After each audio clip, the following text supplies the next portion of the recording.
the adults, yeah. But enough so that I'm like, All right, we're going to get rolling. Okay, I call to order the regular board meeting for the Board of Education of Park Ridge-Niles School District 64 for Monday, September 23rd, 2019. Carol, would you call the roll, please? Colonel. Here. Zoros. Biaggi. Here. Gonzalez. Here. Sanchez. Here. Little. Here. Riles. Here. Okay, so I know this is a little weird. We have to actually officially open the meeting in order to take a tour of the building, but that's by law, that's what we have to do. So that is the agenda for tonight. So just as everyone recalls, Mr. Baldoff is going to take us on a tour of some of the work that's been done to the building. And then we're going to come back here and do the reception for new staff from about 6:30 to 7. Is that the plan? And then 7 o'clock we will reconvene the meeting and get on with our agenda at that point. So, without further ado. Yeah. And I'll mention Have anybody here? after. Are we going to get through the Bears game? I hope we can get through this. I don't care about sports. Somebody just told me. That's an Alabama Crimson Tide football. All right, so I have 7 o'clock on the clock right now. We're going to come back in. The board's going to reconvene. We opened the meeting at 6 o'clock this evening, where the board was taken on a tour by Mr. Baldoff. And then we can reconvene to a new staff reception. So again, welcome to everyone who was here. Sorry I didn't get to say hi to everyone, but hopefully we all had a chance to do that. And so now we're going to start our regular agenda for this evening with the Pledge of Allegiance. So Larry, actually, Mr. Baldoff, do you have kids for that? Great. Okay.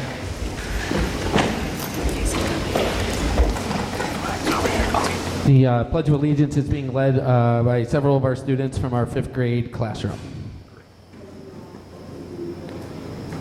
I pledge allegiance to the flag of the United States of America and to the republic for which it stands, one nation, under God, indivisible, with liberty and justice for all. Have a great day.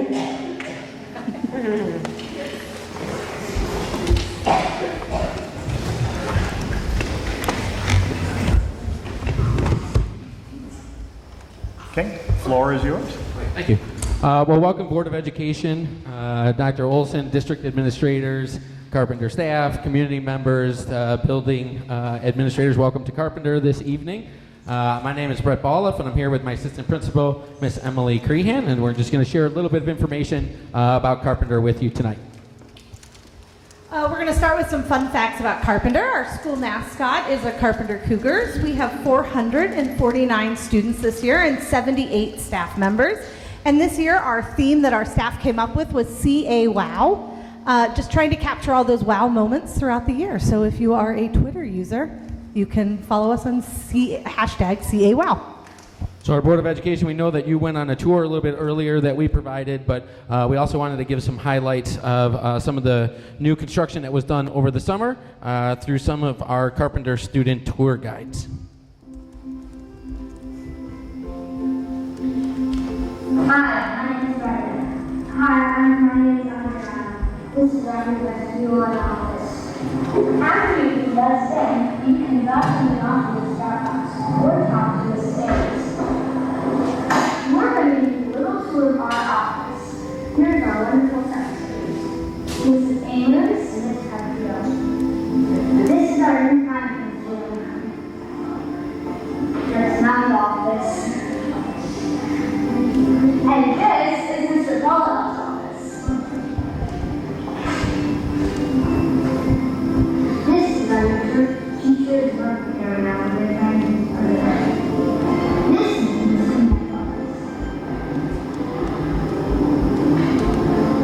And this is the nurse's office. This is the teacher's lounge. We moved it from the office and they have more space. This is the reader room. This used to be the office, but now it's a new classroom space. This used to be our own conference room, but now it's the coach's corner. My name is Michael, and I'm in 7th grade. Here's some new stuff at Carpenter. Here's new patterns. These blue letters used to be mauve. How 7th grade?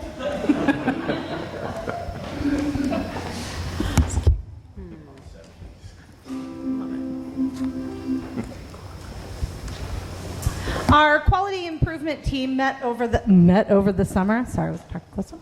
To come up with a new goal, we decided to align with the district and focus on the workshop model. So we came up with, by June of 2020, through self-assessment, all staff will improve one level in 4 out of 5 major components of the workshop model through specifically targeted professional development. So we had the staff self-assess themselves on a Likert scale using either rookie, amateur, established, expert, or coach. And then they're looking at the different components of the workshop model, which are the mini lesson, guided reading, conferencing, design, and routines. We've already got it started on our goal. All of our staff have already self-assessed on how they are doing in the workshop model. We aligned ourselves in vertical teams, so all of our staff kind of get together. And what vertical teams is that you're not in the same grade level. So we might have a kindergarten teacher working with the first, second grade, special education, specials teachers. All of our staff are included. The first professional development that we're targeting is the mini lesson in the workshop model. We've also been using our ELA coaches, so as I've shared with you earlier, thank you for those additional hires. And we're working with our staff on doing lots of videos, so we're videoing some of our work, and we're using lots of rubrics and resources as well. We also wanted to thank and highlight our PTO. They've given us continuous support throughout the years through multiple different fundraisers. Our largest fundraiser is our Trackathon, and this year they're doing a wishing well theme where with the money raised from the Trackathon, they will make some teachers' wishes come true. And last but not least, you saw the trophy when you were up in our office, but we wanted to share with everybody, and a direct challenge to those who might be watching at home, that Carpenter looks forward to keeping the Elf Halloween Hustle participation trophy in 2019. So all the other district schools, consider yourself challenged. Carpenter staff, thank you. Board of Education, thank you. Have a great evening.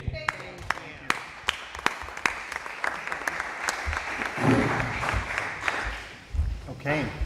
I think we're going to be moving on to our next issue, which is public comment on non-agenda items. So if there's anyone in the audience this evening, Joan?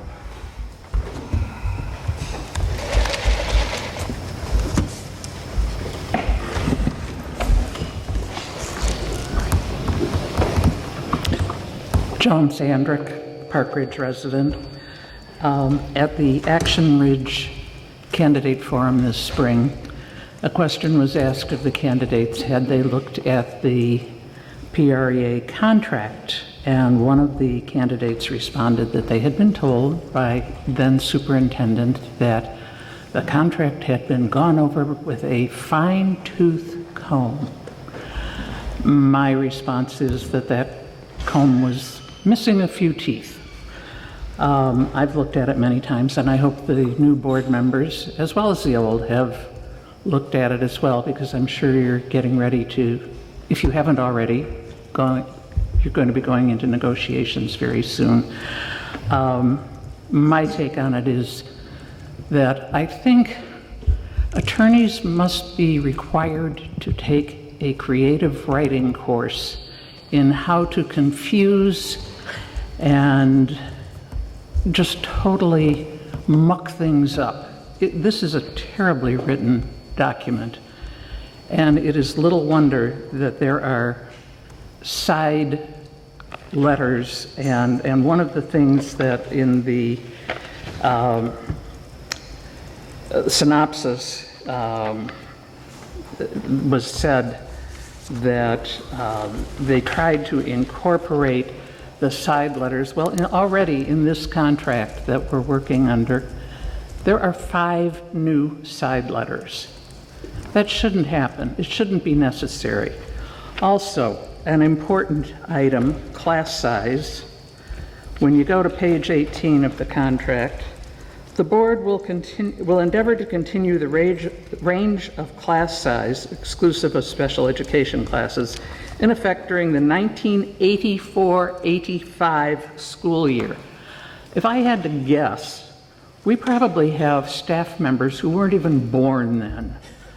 It seems to me, and I know this is language that is oftentimes used in contracts, But why is it necessary to hide that? Why isn't the list of class sizes in the contract? Why do we have to do a FOIA to find out what the class sizes are? It seems to me that the blame for this falls not only with the board, but with the PREA as well. This contract needs a good editing so that the taxpayers, the teachers, all have a clear understanding of what is expected of everybody, rather than being hidden in archaic and confusing language.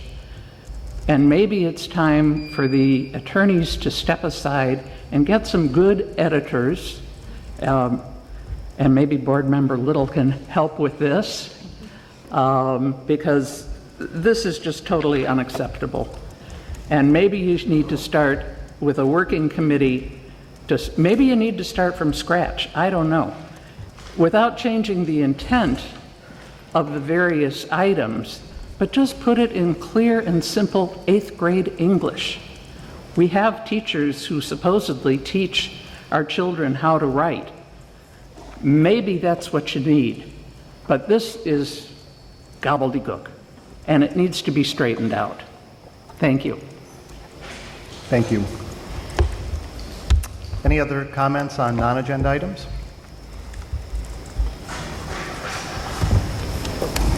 Okay, seeing none, we are going to move on to the agenda. Are there any from the board members, any amendments, deletions, additions to our agenda for this evening? Any changes to the order that anyone wishes? Okay. So we are on to our first official agenda item, the Cernel family donation. Luann, do you want to? Thank you, Rick. The district was approached by the Cernel family who had a son pass away while in attendance at Lincoln Middle School. Their donation to the school district is a beautiful new outdoor seating area at Lincoln School on Lincoln Avenue, which is by where the 6th graders enter the building. And tonight I'm here to ask the board to formally accept this gift due to the size of this gift.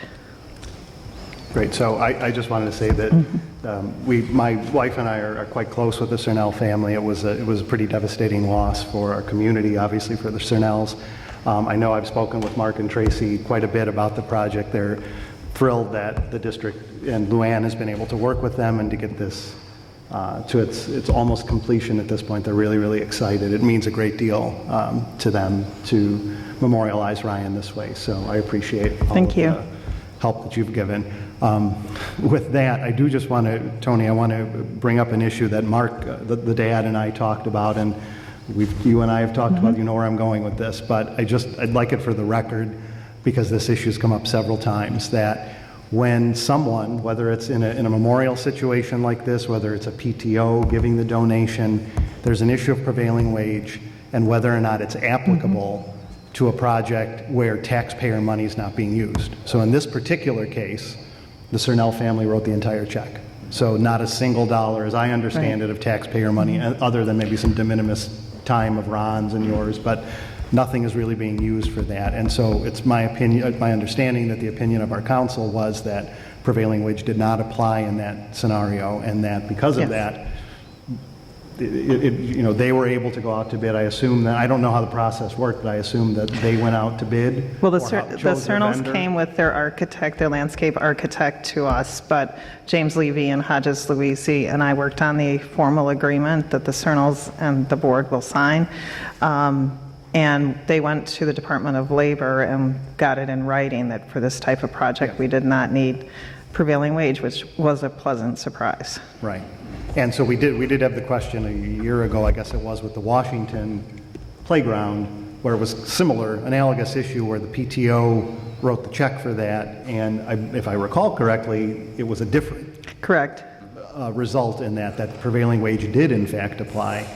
And I guess I'd just like to hear for the record so we understand, the board understands what we're dealing with, because obviously in that case it was a mess because the PTO didn't understand that they were suddenly going to have to pay 50% more for labor than what they had originally anticipated when they went out to get vendor, Bids. bids for it. Unfortunately, I'd have to talk to, I didn't know this was coming up tonight, Sorry. and James Levy, no, it's all right, and James Levy has handled all of these areas, so I don't want to misspeak. I would want to talk to him first and just find out what happened here, what happened there, what's the distinction, and then I could definitely get back to the board and to the superintendent and get that information to you. Okay. And I can pull my notes up too. Yeah. I just felt after the situation at Washington, there was a lot of upset folks as a result of it, just because they were caught blindsided by the fact that they now had to pay prevailing wage on this, and they were anticipating raising X amount of money, and now they had to raise 50% more than X, whatever it was. I'd just like to have something in writing for the board to have as a best practice, to be able to hand to a PTO, to a an organization that wants to donate something, just so that there's generally a best practice and what the rules are and aren't. So I found best practice, if it's something you're not sure about, because probably 95% of it we are, is to contact our attorneys and go through the Department of Labor, and they will prepare a brief or something that in writing that they actually give to you. So if anyone came back, then you can say, we have this information from them. Although that I think even better, and again, I'm just hearing about this going to the Department of Labor, obviously, Right. and getting a certification from them. In That this situation, we have a letter from the Department of Labor that it's not, prevailing wage does not apply. Right, he did Right. I think like a that's- note or something. Honestly, I think that's best practice, to just go whenever Yes. there's an issue, to just go, because honestly, I do agree. believe that the Department of Labor will look at each situation independently and decide whether the district is trying to circumvent prevailing wage by doing it, or if it Right. truly is a donation for, and in this case, for the Ridge-Niles, it's obviously, a non-district need, a non-district desire, where a playground, on the other hand, is a need of the district Right. that the district could have paid for themselves. Right, and that may very well be. Yeah, but I also, and again, and I will go back and find out, I also remember there was an element, I believe with the playground, that because of warranties, because of what it was, that we needed to enter into all those contracts, because we needed all those warranties to run to the district and not to the PTO, because there's a much more liability with the playground. So that might have been, but I will find out. And maybe the answer is ultimately that in whatever document we put out, and whether it's the board or the administration is not relevant, but just simply that there's got to be, that's step one in the process, because whoever's raising the money needs to understand it might not be $100 grand, it might be $150 grand to do the project, whatever it is, and they need to know that up front before they've raised the money and promise A, B, or C, whatever it is they're doing, so. Right, I think that's a great idea for a best practice, just with the caveat from your attorney that they're not always right. Right. Well, and There's in certain this, cases where we may not agree with them, and there are other avenues for that. and in this case, I mean, as sad as it might be, but I don't know who they selected as a vendor. The vendor may be non-union, and they may have a rat sitting out in front of the project as a result of it, and even though they've gone through the Department of Labor and everything else, which will be really interesting if there's a rat sitting out in front of a memorial to a child at 12 years old who passed away, but it is what it is. So that's it for my questions. Anyone else? So they actually, I pulled it up, they actually considered it, the department considered it landscape maintenance. So it was exempt. How from they, it. how they covered it. So then that And- has nothing to, that has solely to do with it's not considered a fixture Right. or facility Right. of the district, so they carved out. We actually did, in Prospect Heights, had gotten an opinion letter, because we have outside mowers that, Yep, yep. Okay, so we do have all the information and reference to a case and everything, great. so. All right. I just have one question. So this report says briefly that Hodges Louisi created a donation agreement for the board's acceptance of this gift per policy. So are the parties to the agreement the board and the Ridge-Niles family? And if they are, could we just have a copy in the packet or, in the report? I mean, it's There, not like it's there should have been a copy, I'm in sorry, the there's version that not, we but have. we'll send it, Oh, okay, thanks. because I also need probably you and Rick Yeah, both that's what I to was sign thinking, that it. one of us would have to sign it. All right, is anyone uncomfortable, before we make the motion, we can talk about it again, but is there anybody uncomfortable acting on this tonight without having the copy of the agreement in front of them? Because we weren't, the board was not, for better or worse, the board didn't have it prior to this meeting. I mean, Tony, could you just at least give us a synopsis of the agreement? If you were the one who drafted it. I was If not. not- I was gonna say, Oh, you I- didn't draft it? I- Okay. Not at all, no. It's probably a pretty simple agreement, though, just Yeah, here it writing out is. the gift and memorializing it so that we have paperwork of where it came from. And So, Is the agreement out the hallway for the public? because I didn't see it in my for the public, packet either. No. no.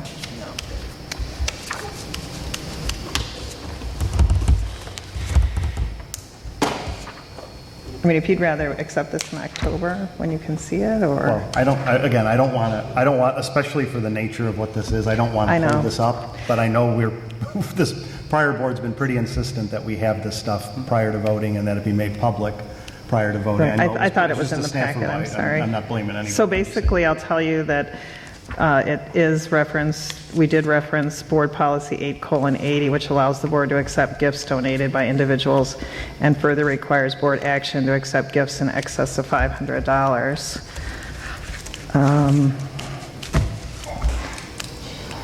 And basically talks about the acceptance of the donation becomes the property of the school district once it's accepted.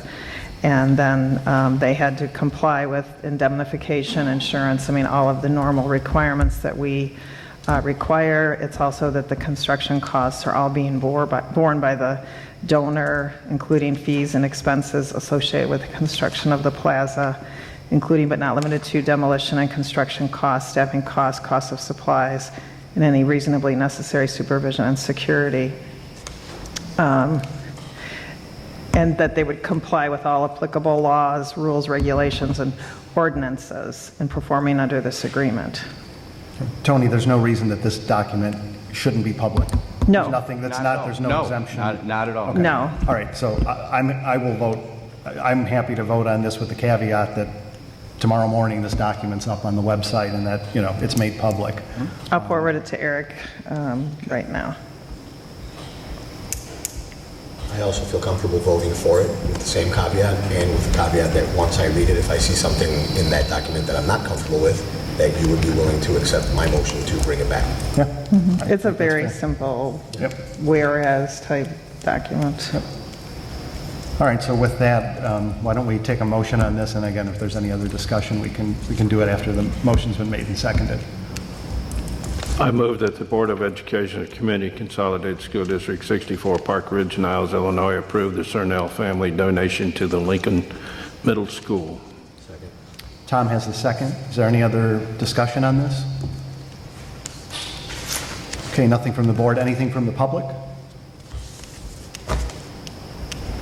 Okay, let's take a vote. Biagi? Yes. Little? Yes. Sotos? Yes. Riles? Yes. Salas? Yes. Sanchez? Yes. Pearl? Okay, motion passes. Thank you again, Luann, for working with them and Thank doing you. everything you did to bring it to this point. They're a wonderful family. They are. All right, moving on to another just small item on the agenda for tonight, the adoption of the fiscal year 20 budget. Okay, I did bring that. Oh, good. One quick update, I had mentioned it to Rick and Larry Saw. We put the new budget into Infinite Visions, and which was fun always the first year when you're doing it. I did have something I came across after we had submitted the board packet, and so we redid all the documents the next day. It was like a reduction of about $600,000 from placeholders for individuals, so that they had not been removed from the program. When we redid all the documents on Friday, the wrong financial projections were in there. So the good thing is the new ones that I just handed out are better than the one that was in the packet, so that's always a good thing. So from our tentative budget, our ed budget actually went up only 0.6%, and our O&M budget went up about 1.58%. One of the reasons being the fire at Franklin. We increased the amount once we received information back from the insurance company as far as what they thought it would cost. So we've had to increase that amount within that budget. The other ones remained pretty unremarkable in terms of any changes to them. Social Security and IMRF obviously are based on what our actual salaries turn out to be. So the budget this year does include all of the agreed upon new positions in the district, which we will also be covering in our enrollment report. And it was also covered in the front of the budget in the, what is it called now? Sorry. The investments in student learning. So we had added for 2019-20, and we did add a few positions last year, two during the year, 8.1 FTE. So we added one full-time assistive tech coach specialist, a 1.0 intervention coach, 2.5 literacy coaches, 2 FTE special education resource teachers, and 2 speech language pathologists. So those are all included in this budget. Are there any specific questions about the budget?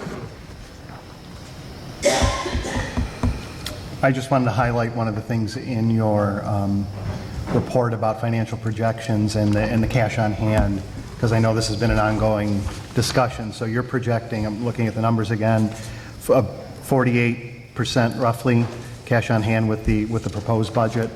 And then that is, and our legal threshold is 33%. Correct. For that. And so just thank you for bringing that up. We will be moving $4 million from O&M to pay for this prior summer's construction part of that. We moved 7 from working cash and then 4 from O&M, and we'll be bringing that resolution to you. And then I also have in there to move $2 million from the ed fund into construction. We probably won't do that right away. It'll just depend on how much we actually need. And so the 48% cash on hand is after the Washington project's been factored into it, or before that Washington project's factored in? No, we have not put the money in for the Washington project Okay. yet. So what do you know, just ballpark, back of a napkin kind of thing, where is that, assuming we pay for the Washington project with reserves, which is where the board had previously gone, where roughly are we going to be? I think we'll still be about 40%, About if 40. I had to guess. Okay. And when we bring it back in November for approval, I can let you know at that time, because then we'll have how much the project's going to be, and I can let you know, because that's plenty of time if we want to work on issuing, going through the issuing bond process. So we'll let you know. We're not quite 100% done with certain projects in the district. Correct. That are needed. So I think one of the reasons why you may have given yourself a little bit of a balance there is in case we come back and say, okay, now we want to put a brand new heating and air conditioning system in the one wing of Carpenter. Well, that would come off of that. So. Yes, once we have Are you picking up his mic? Because he sounds really, really you sound soft. really You're not. low. It's on. It's on, yeah. Hello. Now we can hear you. But I'm like right up next to it. No, not when you're that far back. So when we bring that back, we'll have the estimate. I'll bring the financial projections that night, so you guys can just have a general idea of what it's looking like. And we will also have begun talking to the board about kind of future construction projects, based on our first initial, well, we've already had one meeting, but kind of our next meeting, kind of to start talking. I will tell you that most of the focus next summer will be on Washington School, finishing that school. All right, well, why don't we entertain a motion on this right now, and then we can continue with discussion and questions at that point. All right. I move that the Board of Education of Community Consolidated School District 64, Park Ridge-Niles, Illinois, adopt the budget for the fiscal year beginning July 1st, 2019, and ending June 30th, 2020, as presented. Do I have a second? Second. Tom's got the second. Okay, any other discussion on the budget from the board? Okay, seeing none, any discussion from the public on the budget as presented? Okay, back to the board one last time. Last Yeah, chance. I just want to make a comment that the public, I'm sure they do, but they understand that that we've all spent hours and hours and hours looking at this budget. That, this is not done quickly without much thought. There's a lot of thought goes into this, and I appreciate what Luann has done. And let's vote. I second that motion. Thank you, Larry. One thing I do want to say is this does take a village to do, so all of our assistant superintendents and directors, thank you. They do an awesome, where's Lori Lopez and Joel over here, so all of them do an awesome job with their budgets and putting them together from their various departments, and without them doing it, it would certainly make our job a lot harder. So thank you to everyone who helps us with it. And with the added challenge of a new accounting system Yes. this year. On top of it. Eric can tell you last week my hair was really sticking. All right. So if there's no other discussion, then I think we'll take a vote. Riles? Yes. Salas? Yes. Sanchez? Yes. Biaggi? Yes. Little? Yes. Sotos? Yes. Pearl? Yes. Okay, thank you. Moving on to the opening enrollment and staffing report.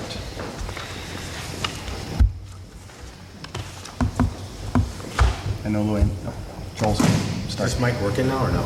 Yeah, that might You gotta not, put your might not face be. close. Try the mic up. Do you want mine? Joel, I shouldn't have to. We changed mics. It didn't work. I don't know if they can. Finally, We're waiting. I think it's working. All right.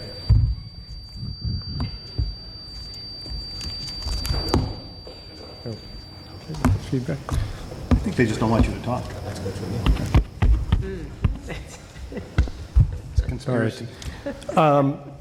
So we want to go over the staffing and enrollment update from the 2018-19 to the start of the 2019-20 school year.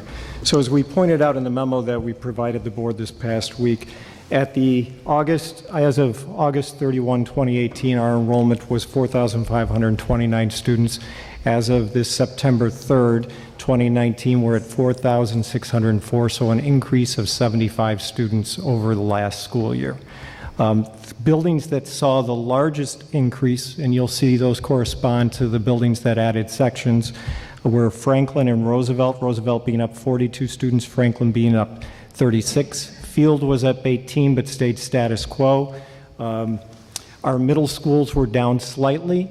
Carpenter went down 12, but as we'll talk in a little bit, it's sometimes about where the students leave. You can have them go down at a certain grade level and have very little impact. You can have one student leave at a section and have a huge impact, or add one section and have a huge impact. So again, we're up 75 students K through 8. Again, Franklin and Roosevelt being the biggest increases in the district. Our grade level increases, I just want to point out, kindergarten went up 41 students. And as Luann and I have talked about at the staffing meetings that happen in usually the winter, kindergarten and first grade are some of the hardest grade levels to predict. You just have, you're playing kind of a guessing game on that. And so 41 students there. We did anticipate it being larger than the 403 that it was last year. But again, it is up higher than what we anticipated with 444. Third grade was also up 59 students. We also, at third and seventh grade, we have two very large cohorts going through. Our third grade group is 550 students, and our seventh grade group is 553. So those are showing great increases as we move those cohorts through our K-8 enrollment.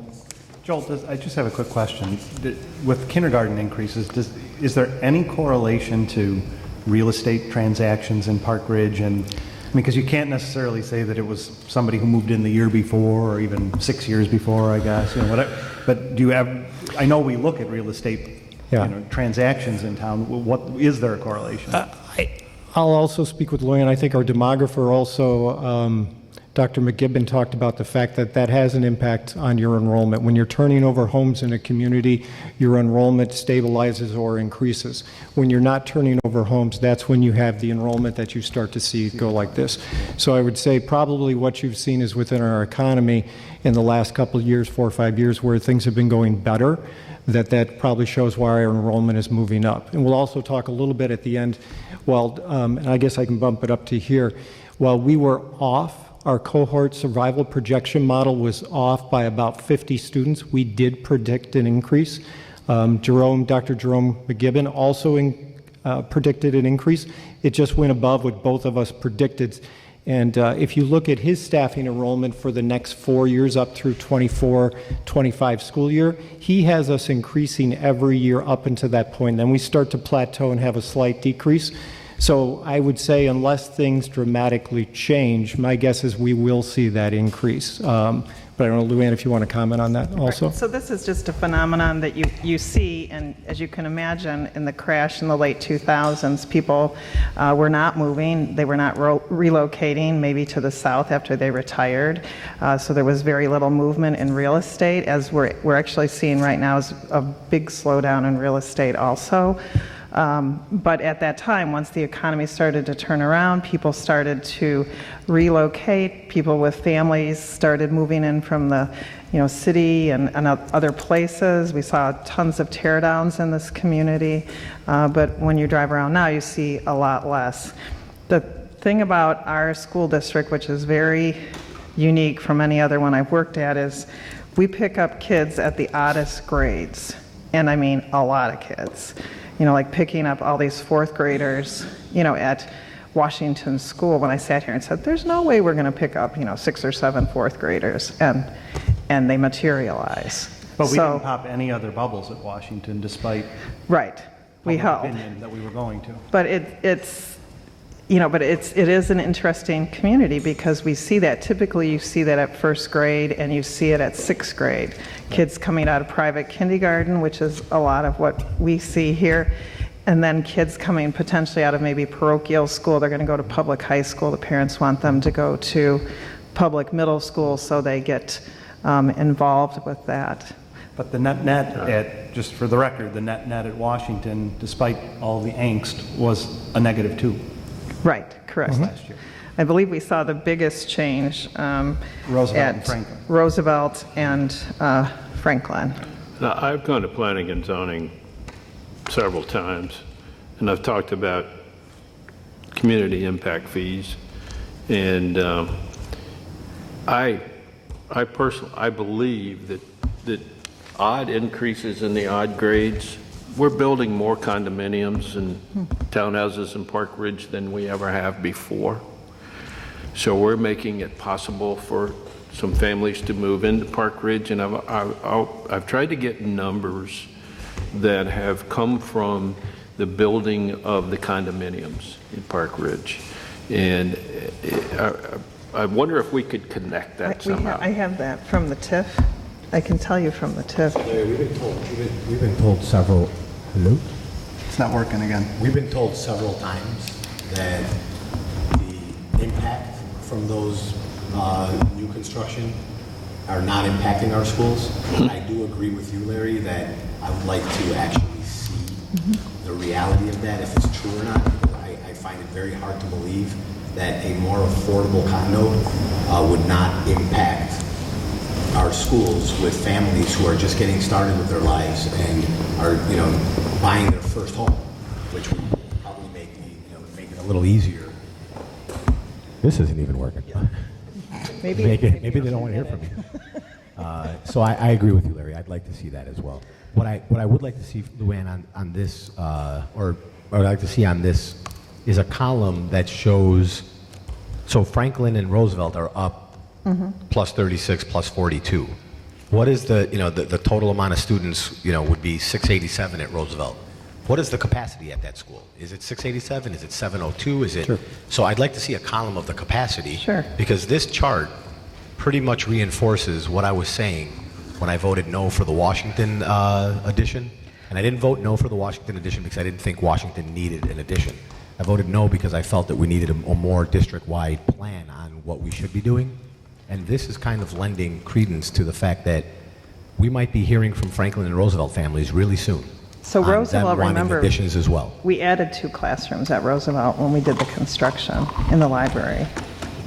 Are those enough to cover the 42 new kids that we're anticipating here? Yeah, I don't think anyone's here how about from there, Franklin? but we're fine. We moved music's now in the auditorium. We have the vice principal out here. Hi, Allison's back there. for our students. So they have enough classrooms. What we've had happen at Franklin this year is we have, where's music at now? Auditorium. The auditorium. But I fear we're going to be in the same boat that we were in with Washington this summer. Are we going to be having that same conversation about now we've run out of classrooms there? And If we're getting, to your point. if we're getting kindergartners in at the rate that you guys are saying we're getting them in, and we're already plus 36 this year, you know, is Franklin going to be knocking down our door for a 4-6 classroom addition as well? And if it is, I really think we need to get ahead of it before we start just adding additions to our schools, because we did it for Washington. Washington needed some new space to accommodate some old problems, so it's a little easier to justify. But let's be clear that none of the bubbles burst that triggered that in the first place. And the net is a negative too. Right. If it was never brought to this board that potentially 2 or 3 bubbles or potentially 4 were going to burst at Washington, we may never have done any additions at Washington. Let me premise again by saying Washington had some really old problems that they needed to get fixed anyway, so good for us for doing it.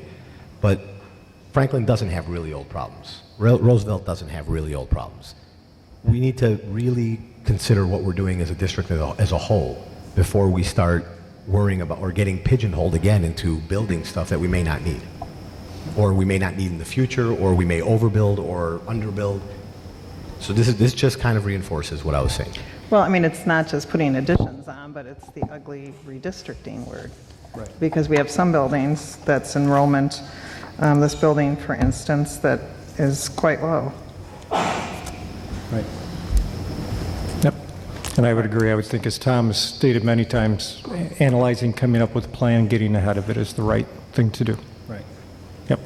So if we can just get a column on this that will show us what the capacity of these schools are, it would kind of give us a better idea. I would be able to look at this and say, oh, wow, that school is way under capacity, or that school is way over capacity, and they're adding.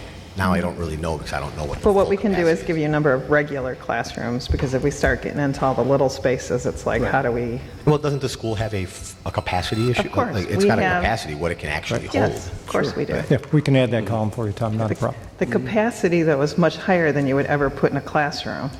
Well, I'm looking for the capacity based on our guidelines. Right. So if we're at the top level of our guidelines, what would the capacity of our schools be? Right. We can do that. Okay. Sorry to take you off track, Joel. Nope, it's all good conversations. So when you add students, you typically add sections. So we had predicted back in February or anticipated an increase of 6 sections. We didn't quite get the 6, but we added 4.5 additional sections. We had 3 bubbles burst over the summer: kindergarten at Franklin, 1st grade at Carpenter, 4th grade at Roosevelt. The buildings that saw that impact, Carpenter is up 1 section. Again, while they're down 12 students, it depends on where the students come. We've talked about that many a time because of the class size guidelines. Franklin is up 1.5 sections. So they added a kindergarten. They're actually up 2nd and 5th and down at 1st. Roosevelt added 2 sections. So we're up overall again 4.5 from last year. Oops, sorry, I was going to talk about the demographer there. I already hit that, so we're going to skip over to staffing then. And when you add students and you add sections, you add staff. So we're going to go over very quickly, because at the end, or the beginning of last year, at the August of 2018, we were at 402.44 FTE. Now, we added through the course of last year, as Luann talked about, 5.74 permanent FTE to bring us up to 408.18 FTE. That included, as the board was generous in approving, addition of 1.5 social workers, intervention teachers at several of our buildings, a resource teacher at Roosevelt. We added a section at Jefferson. We added several sections of additional CFC because we went over our class sizes.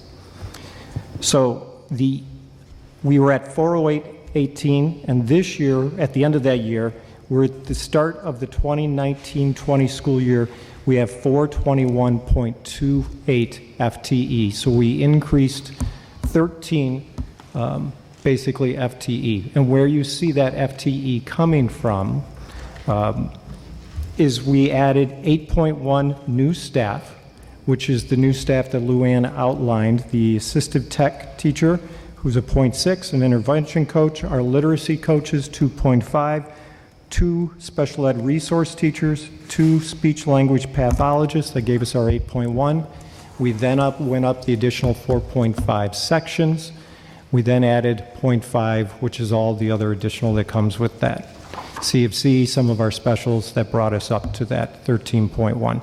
So on paper, we're up a large amount of 18.66 from the previous school year, but if you break that down, you'll see we added staff through last year because of need, and then we added the 13.1 at the beginning of this year. And I will also say why that number looks huge. We have had years where we have been up to the 411 FTE, and then we have gone back down. And so it does ebb and flow, as Luann kind of talked about a little bit. Some of it has to do with some of our programs as the enrollment changes there and as the enrollment changes through the district. And then obviously some of the things we can never control, needs for special needs. We've increased our needs for additional pupil support staff through the last couple of years because of the needs that we've seen come across from our parents and from our students. So most of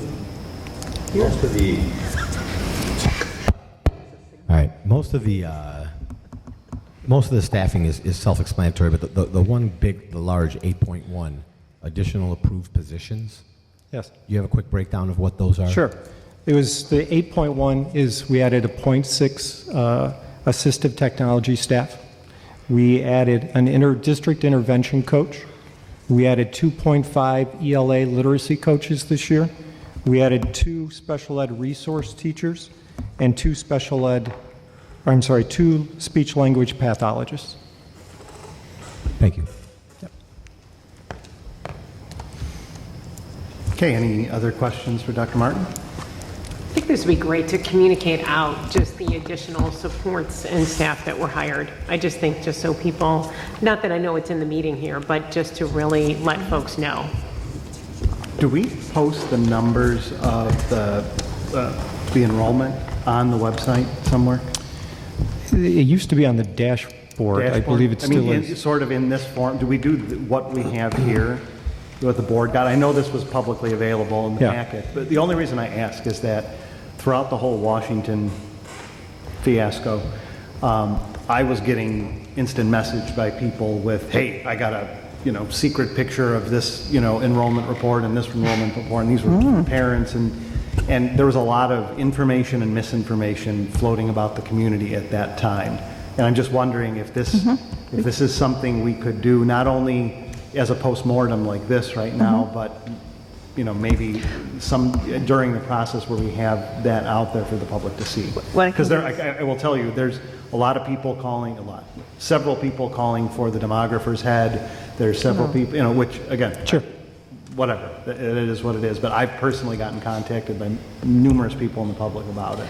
So we can do that. I'll work with Pete on getting that. We'll get it up onto the site. Yes, we can do that. That's not a problem at all for us to do. And remember, these are human beings, so projections work on a lot of things you're looking at, and people, projections. It's some of them we came very close on, right? But it's right. But I think, as Tom pointed out, this board made a very real $4 million decision on what ended up being a -2 at a school, and now we've got to stand behind that decision. Do we have projections? Do we have projections for next year? Those look like. We haven't done the cohort survival projections yet. We have the demographers, but we haven't done ours yet. And we will bring that back, Tom, to your question. We'll come back to the board shortly after the new year and go over what we foresee the projections. And we'll use 2 methods to come and compare. Well, if the Washington is going to be projected to go down again, even more, do we consider potentially readdressing our Washington situation? No, I don't think so. But remember, any sort of facilities plan is going to be based upon projections. I don't have my crystal ball to see what's going to happen at Franklin or, so any sort of big I think, discussion we have of facilities is going to be based on projections. They may be right and they may be off a little bit, Agreed. but that's just what we have. I agree 1,000%, which is why I think that we can now maybe potentially, with new information, include Washington into our grants plan instead of it being singled out individually on its own. Just giving ideas, that's all. I just want to point out that Washington, the actuals weren't too far off from the McKibben report, because McKibben had a -8, and we had -2, so it wasn't like we were expecting a positive 22, so that's all. All right, any other questions for Dr. Martin?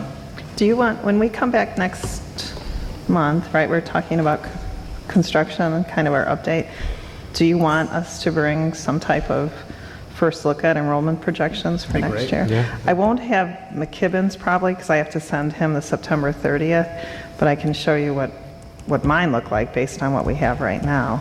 Yeah, I also want to be careful we don't go out of the normal scope of those moves throughout the school year, But yes, I think we can look at that.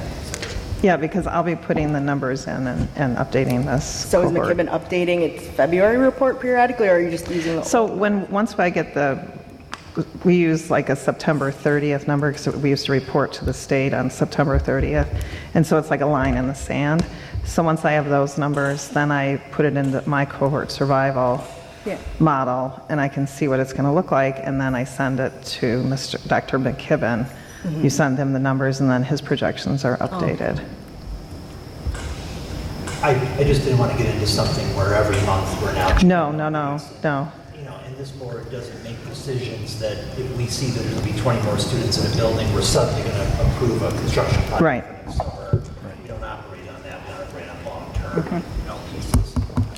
I'd also like to, following along in line with that, because I agree with you 100%, which I don't want to get put in a position where we have to build just because we heard that there's going to be an increase somewhere. I don't want to be put in the position we were put in with Washington, where we were forced to make a decision really quickly, because if we didn't make that decision, we would lose the opportunity to do something in enough time for the following school year. And we asked our architects, how long can that decision be waited out, and we were told, no, it has to be done now, otherwise we're not going to be able to get the work done. So I'm just trying to avoid that from happening. So the sooner we can get these numbers to us, the better we can address the long term. Okay, Joel and I'll work with Eric. Okay, great. Thanks, Joel. All right, then there's no action for the board to take. This was merely a report tonight, so nothing for the board to do with this. All right, we're going to move on to the next item, which is the personnel report. Why don't we take a motion on that, and then we can enter into discussion at that point.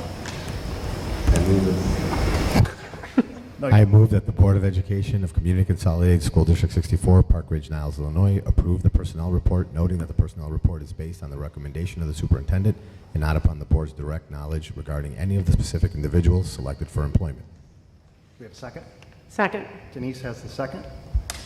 Any discussion on the personnel report, which is in our packet tonight? And I'm assuming there's no last-minute additions on this one? No revised. What we have, so. We had a special ed teaching assistant resign at Emerson. We did. Did she move on to another job? She did. She accepted a position doing something. I don't know where she's going. She didn't share that, or I haven't spoken to her, but she has shared with us that she accepted a position somewhere else. Okay. Any other discussion from the board? I just want to make it clear that I don't see on here a replacement for her. Oh, I'm sorry, I couldn't hear you. Is there a replacement for the? No, we've posted, but we haven't hired yet. But we're actively looking to replace? Yes. Okay, just wanted people to understand that. Because I work with so many districts throughout the state, right now, due to low unemployment, all of the districts are most districts have not filled their teacher aide positions, and especially their special ed. So all of the districts right now are fighting with each other, trying to find these same people. Many of my districts are 20, 30 people down this year on aides. Mm-hmm. So are they going out of state? They're just going to higher paying jobs in the private sector. I was just saying, Because there are jobs. Yeah. several years ago when the economy was not as strong, we were getting a large number of people applying to be teaching assistants who were people laid off in other jobs. Right. And as soon as many of that, positions opened back up, they left, and we have not had as many people. Yep. Okay, any questions from the public on the personnel report? Or comments? Okay, vote please. Okay, Salas, yes. Biagi? Yes. Riles? Yes. Sotos? Yes. Pearl? Yes. Sanchez? Yes. Little? Yes. Okay, motion passes. Thank you, Joel. Thank you. Moving on to the next agenda item, presentation of the grounds equipment bid. So I think, was Ron joining us for that? Oh, there he is. You were hiding behind there. I couldn't see you. So Luann, do you want to kick us off on this, and then Ron will Sure. jump in? Ron will answer all the questions. That's not my cup of tea. The one thing I can just let you know is that prior to, I believe it was the year before I started, the district entered into a lease for 2 John Deere tractors, which was not a good lease because the buyout cost is exactly the same amount that we put into the leases for this equipment. So that's not a good lease. This past year, we spent about $10,000 fixing one of the pieces of equipment because, of course, they're leased. So, not that we wouldn't fix it, but we have to return it in the same condition. The machines that were purchased were not the right type for what we need to be doing here at the district, which is why we've been having problems with them. We had talked to the board about other equipment that we wanted to buy for our buildings and grounds so that they can do a lot of our own projects, much like they just did the one at Roosevelt this summer on the playground. And so that's why we're bringing this to you tonight for consideration and hopefully to vote on next month. So I'm going to turn it back over to you. Yeah, so why don't we take an agenda? Why don't we take a motion on this, and then we can go into discussion of it. You're not voting on it tonight, though. Oh, There's no motion. I didn't see. You're right. There's no motion. We took the motion So off. this is just discussion. Okay. There we go. I have a question, and I bring it up every time we talk about ground equipment.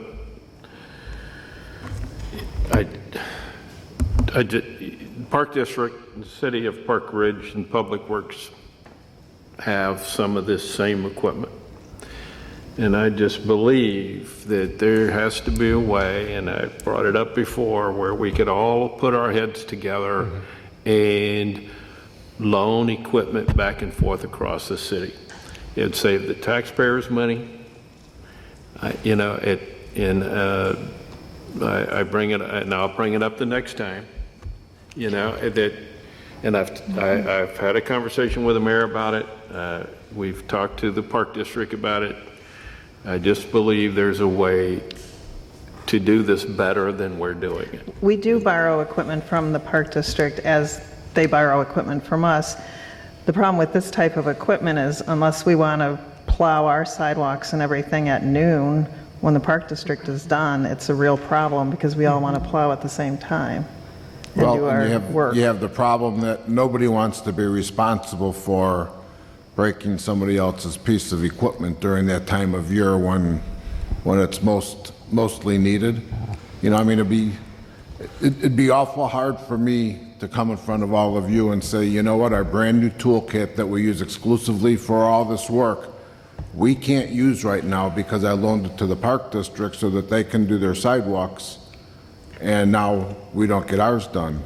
Everybody's very protective of specialized equipment, especially when it's so expensive and it's not something you can fix overnight and get parts so readily that, when you need it when you need it. If you could sit there and wait a month for parts and things, it's one thing.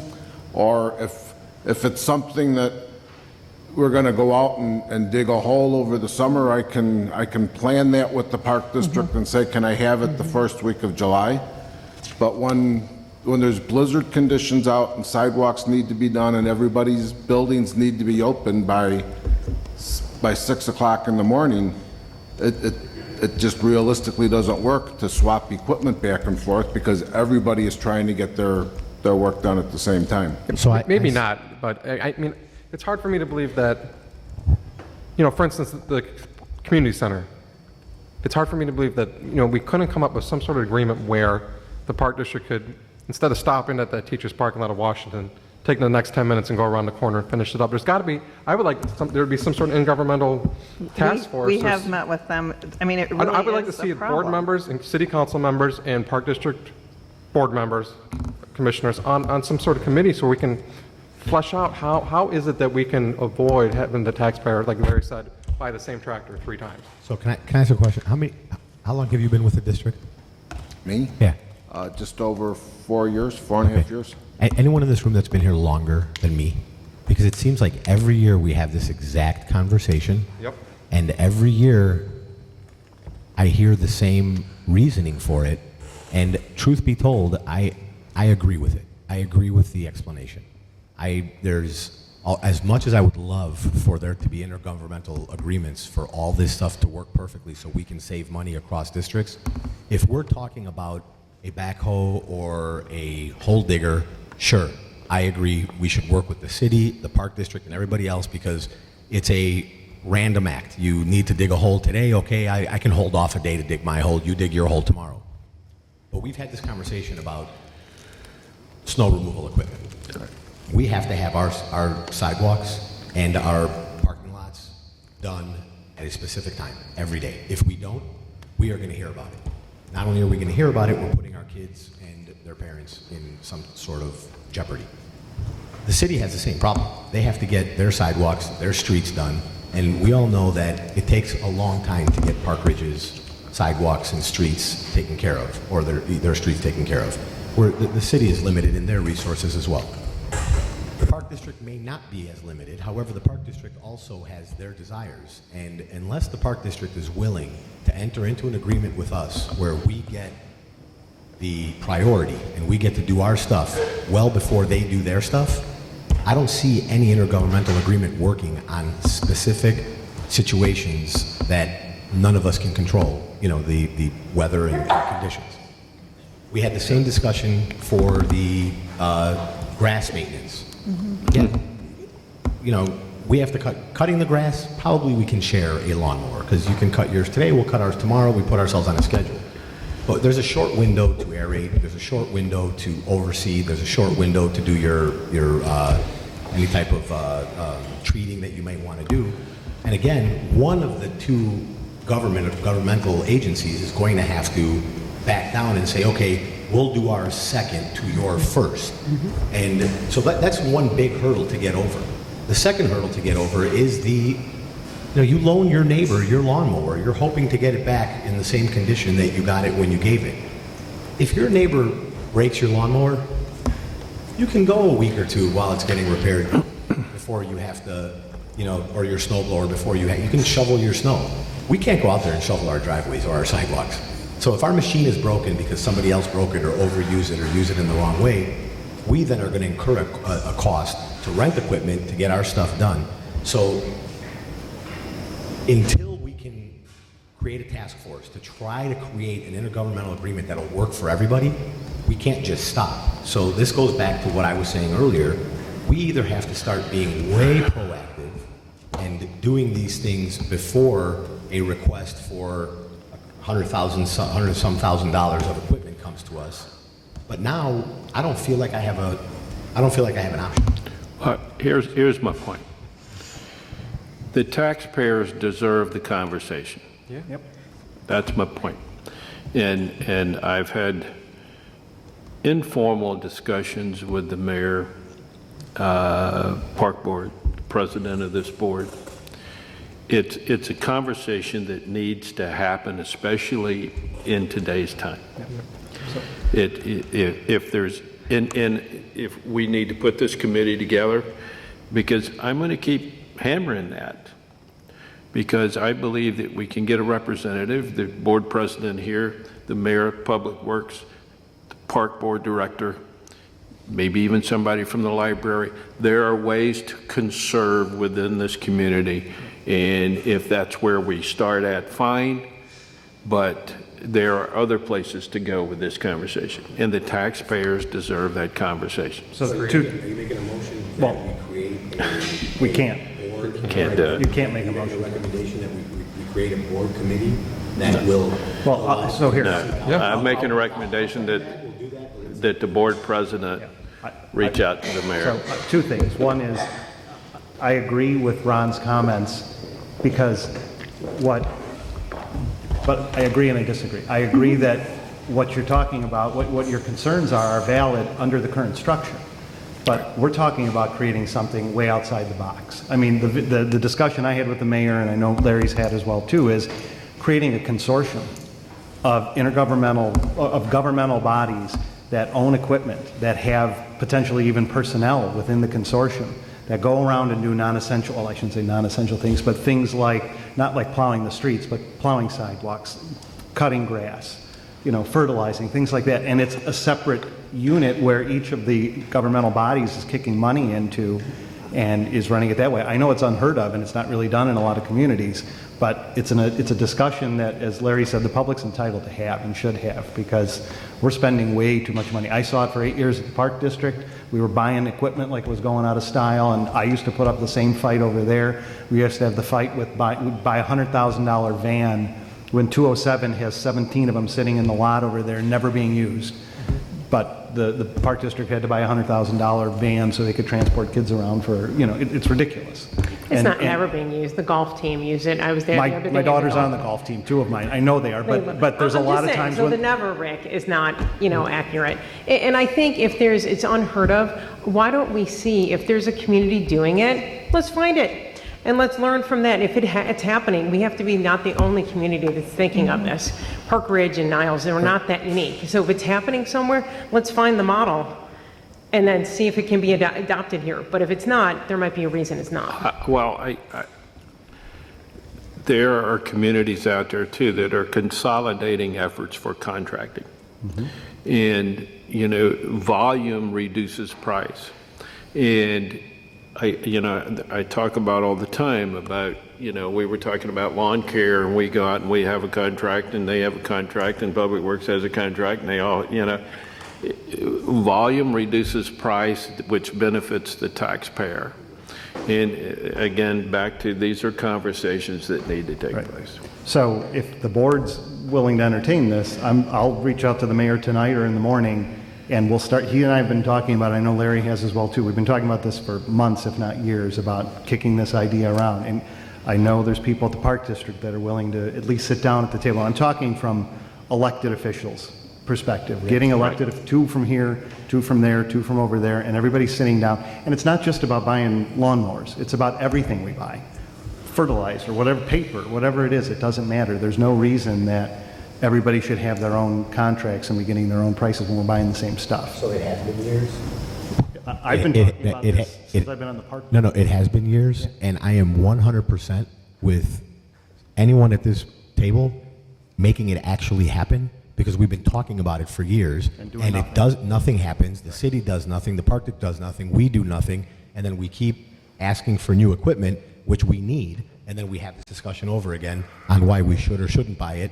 And then we all agree, yeah, we should have this intergovernmental agreement. We go back and vote for these because we have to now, because we don't have an intergovernmental agreement. And then we forget to do the intergovernmental agreement. And then a year later, we come back needing more equipment. Same thing happens at the city. Same thing happens at the... So if you're going to do it, let's do it.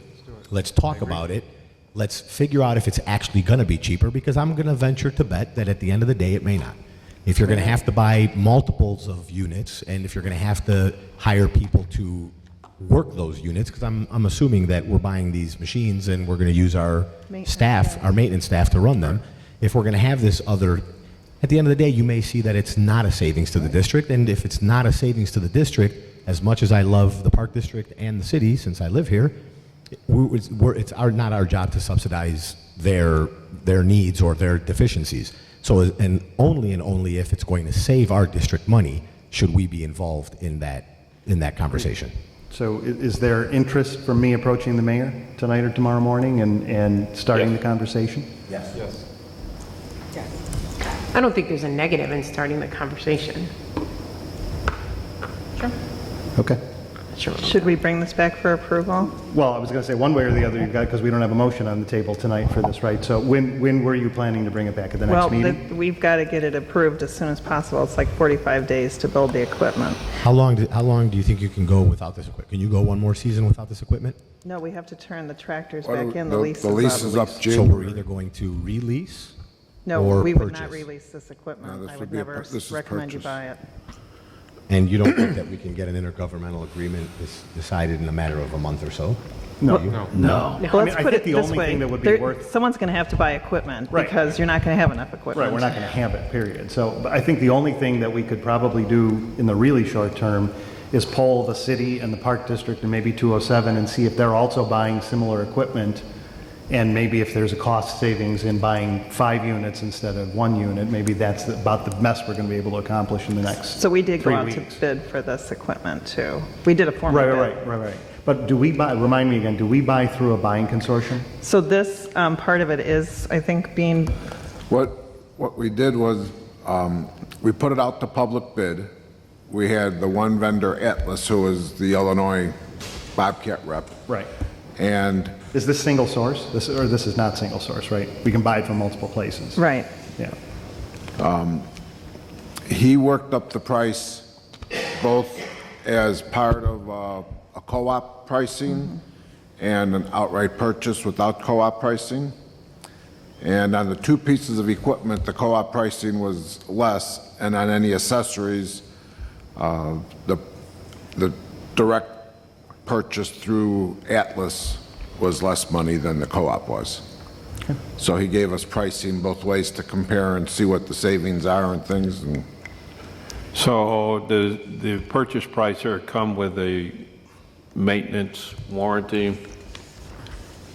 it comes with the 2 years, 2,000 hour warranty on the equipment, on the Bobcats. What's the expected lifespan of these pieces of equipment? Properly maintained. When I was in construction, the Bobcat that I bought was 12 years old and it was like brand new.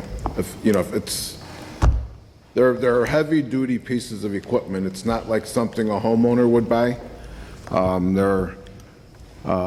They're made to take the wear and tear of daily heavy use, and you just have to maintain it, which we do all of our equipment. Our guys are real good about greasing them and cleaning them up when they come in after salting, washing the salt off, changing the oil, and doing preventative maintenance, sending it to the dealer when it's dealer maintenance is required. So I see no problem with, if the district continues that practice, getting 15 years out of these pieces of equipment. And these are being stored at Lincoln? Pardon me? Are these being stored at the Lincoln garage? Yeah, they'd be stored inside. Inside? So I'll ask the question again. When you need this on, because I know we're talking about canceling potentially that next cow that we were talking about. It would be so- on the October meeting. And that's enough time for you to do what you got to do. But I mean, because our hands are tied. We can't vote Yes, on it we tonight. know. It's not on the agenda, so. We're praying Yeah, for no snow. That'd be real close with no hiccups, but yeah, I think we can make that work.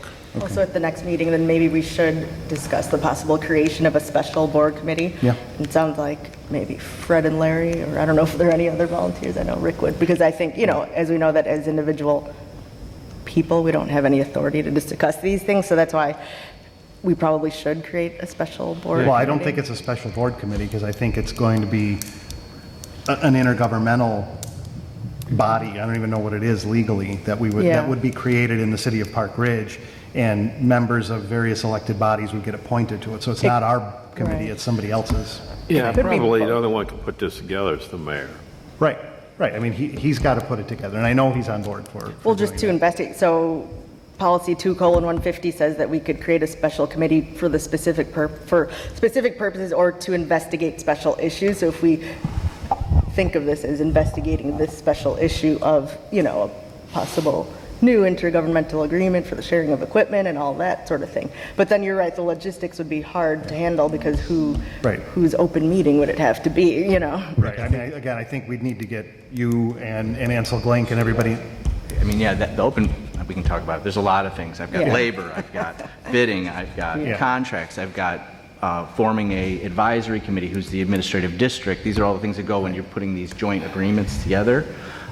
So there's a lot of tentacles here. Rick, But we did have just recently, districts do this all the time. I think there was just one last week in Highland Park where 109, 112, 113, and about 4 other districts, all their boards, each committee came together in one joint meeting. And they just all posted Yeah. it as their own meetings. That would work. And they came together. So there are ways to get around Okay. Right. or So work with all that. I would like to see the city council put this as a recommendation. I agree. And then invite the rest of the boards to come to that meeting and let it be their meeting. Yep. Let them, host it, and we are participants in that meeting. I agree. What you can do is you can relay the message to them that this board discussed it and they're in consensus that they would like to move forward with them if they so choose on working out some sort of agreement that might work for all the parties involved. Yep. And that way they can get the ball rolling, and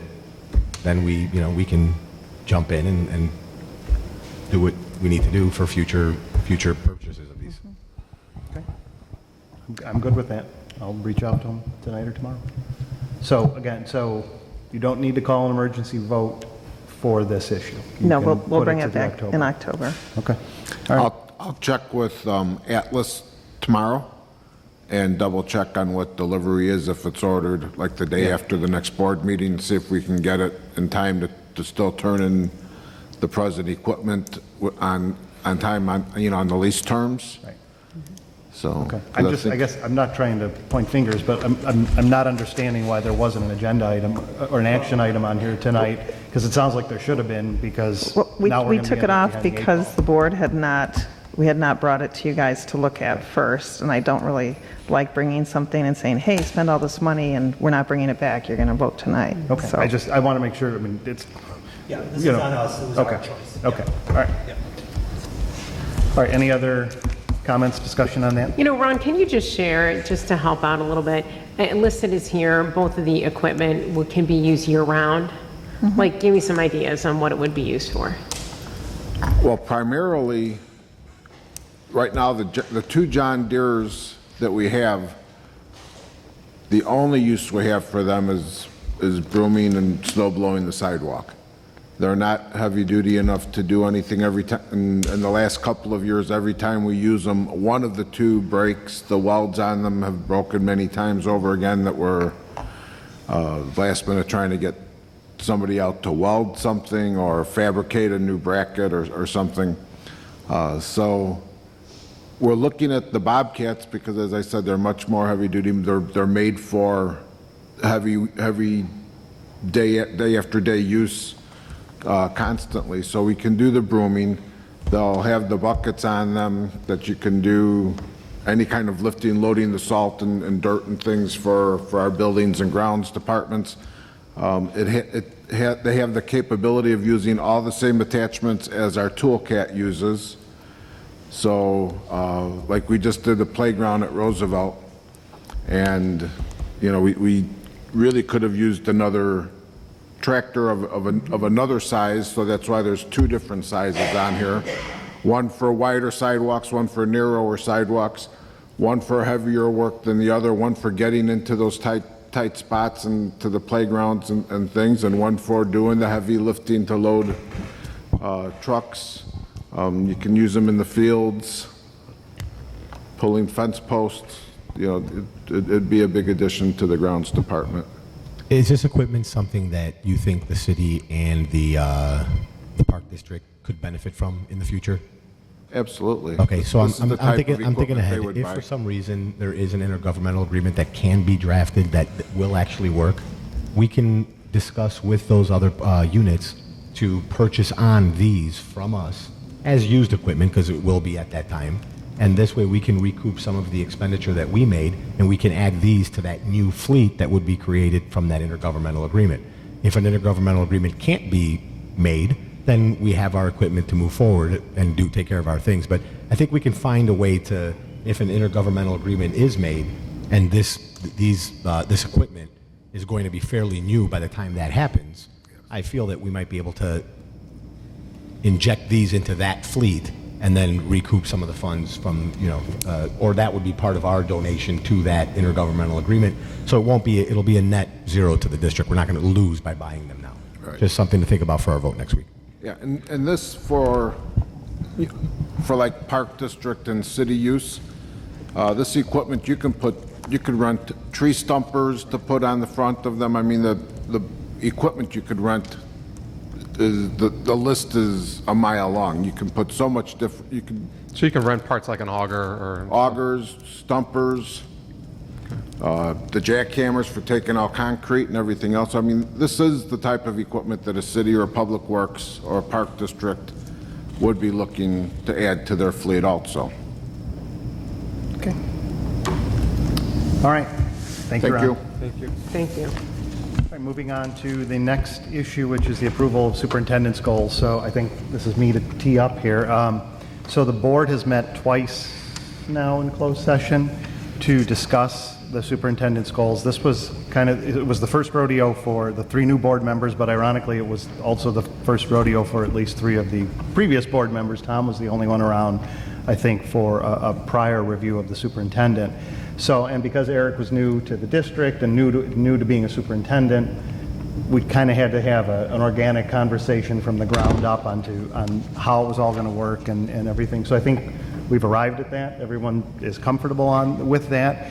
And just so the public understands, so while the conversations of how we arrived at this were in closed session, the work product of that discussion is going to be made public and will be posted on the district's website. And then we've talked through the review process and how that's going to start, and it's roughly going to start in the late winter, I guess, somewhere around there. Well, you're evaluating the all times. Right, but the formal review process will start around there, and Dr. Martin's going to help us with potentially doing a 360 review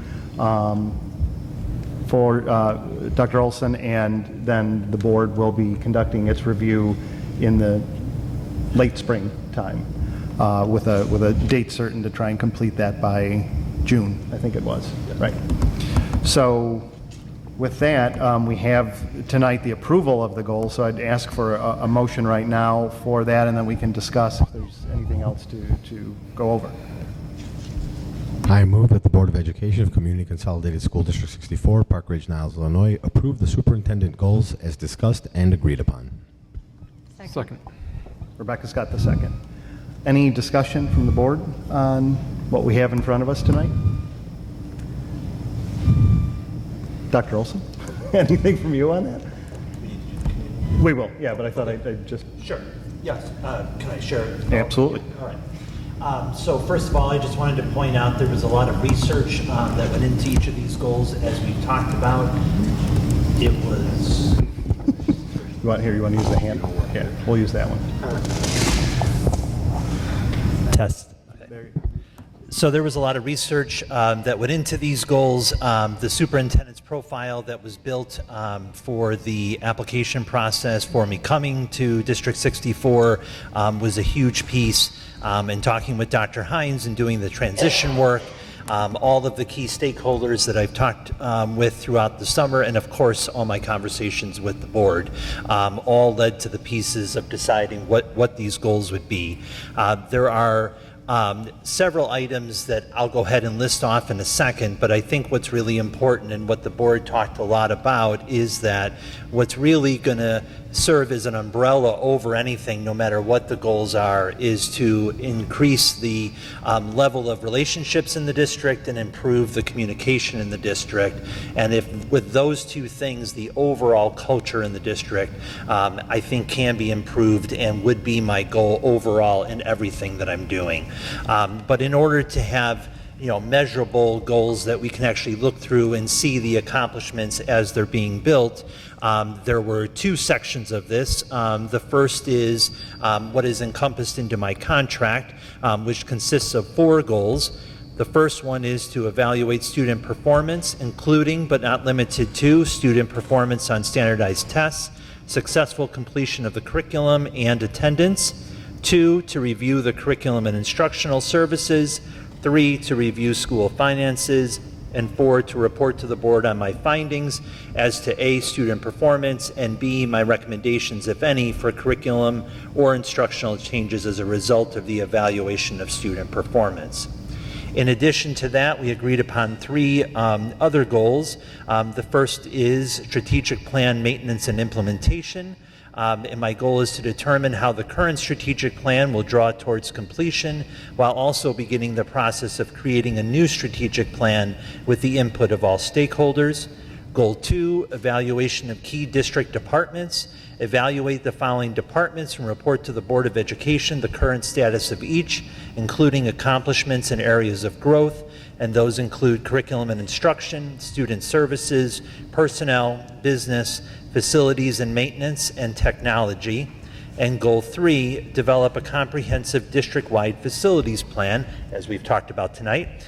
Create a district-wide construction plan for all needs for the foreseeable future of District 64, including a plan for the inclusion of all stakeholder input.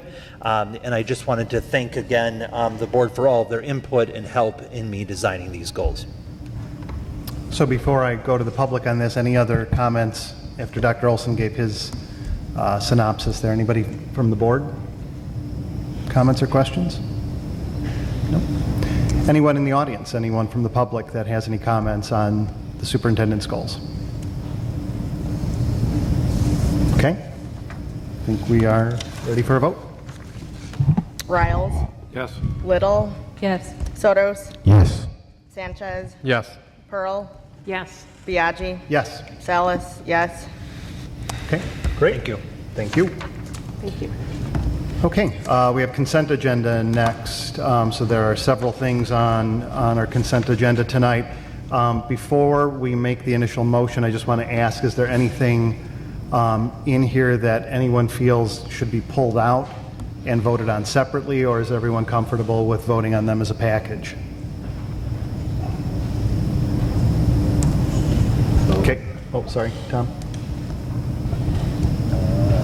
I'm just trying to see if there's anything in here for the 2 meetings that I missed over the summer. That'll be the next. That would, I know I have that problem later, but I'm just trying to see if there's anything on the consent agenda that would also require me to abstain, but I do not see it, so we can move forward. Carol, anything? Well, let's do it after we vote, after we put the motion on. I was just going to ask in terms of policies whether Carol or Rebecca, you had anything to report on what's in here on the press No, one? because the policy committee hasn't met since the last time we discussed this. One thing we should do, but I guess we'll talk about it later, is just, scheduling our next, policy committee meeting and all of that fun stuff. All right, well then why don't we take a motion on the consent agenda?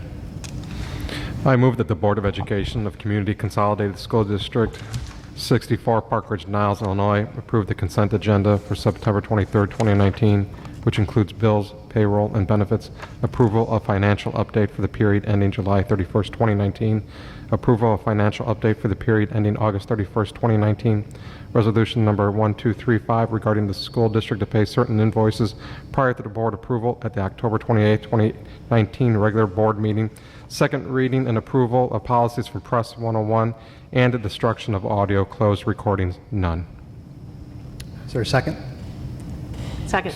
Denise has the second. Any discussion on any of the items on the consent agenda? Okay, any comments from the public on the consent agenda? Okay, Salas, yes. Pearl? Yes. Sotos? Yes. Sanchez? Yes. Biaggi? yes. Little? Yes. Riles? Yes. Okay, approval of minutes. So Tom for sure is going to have to abstain for part of this. I can't recall if anyone else had absences that would require abstention on any of this. I am.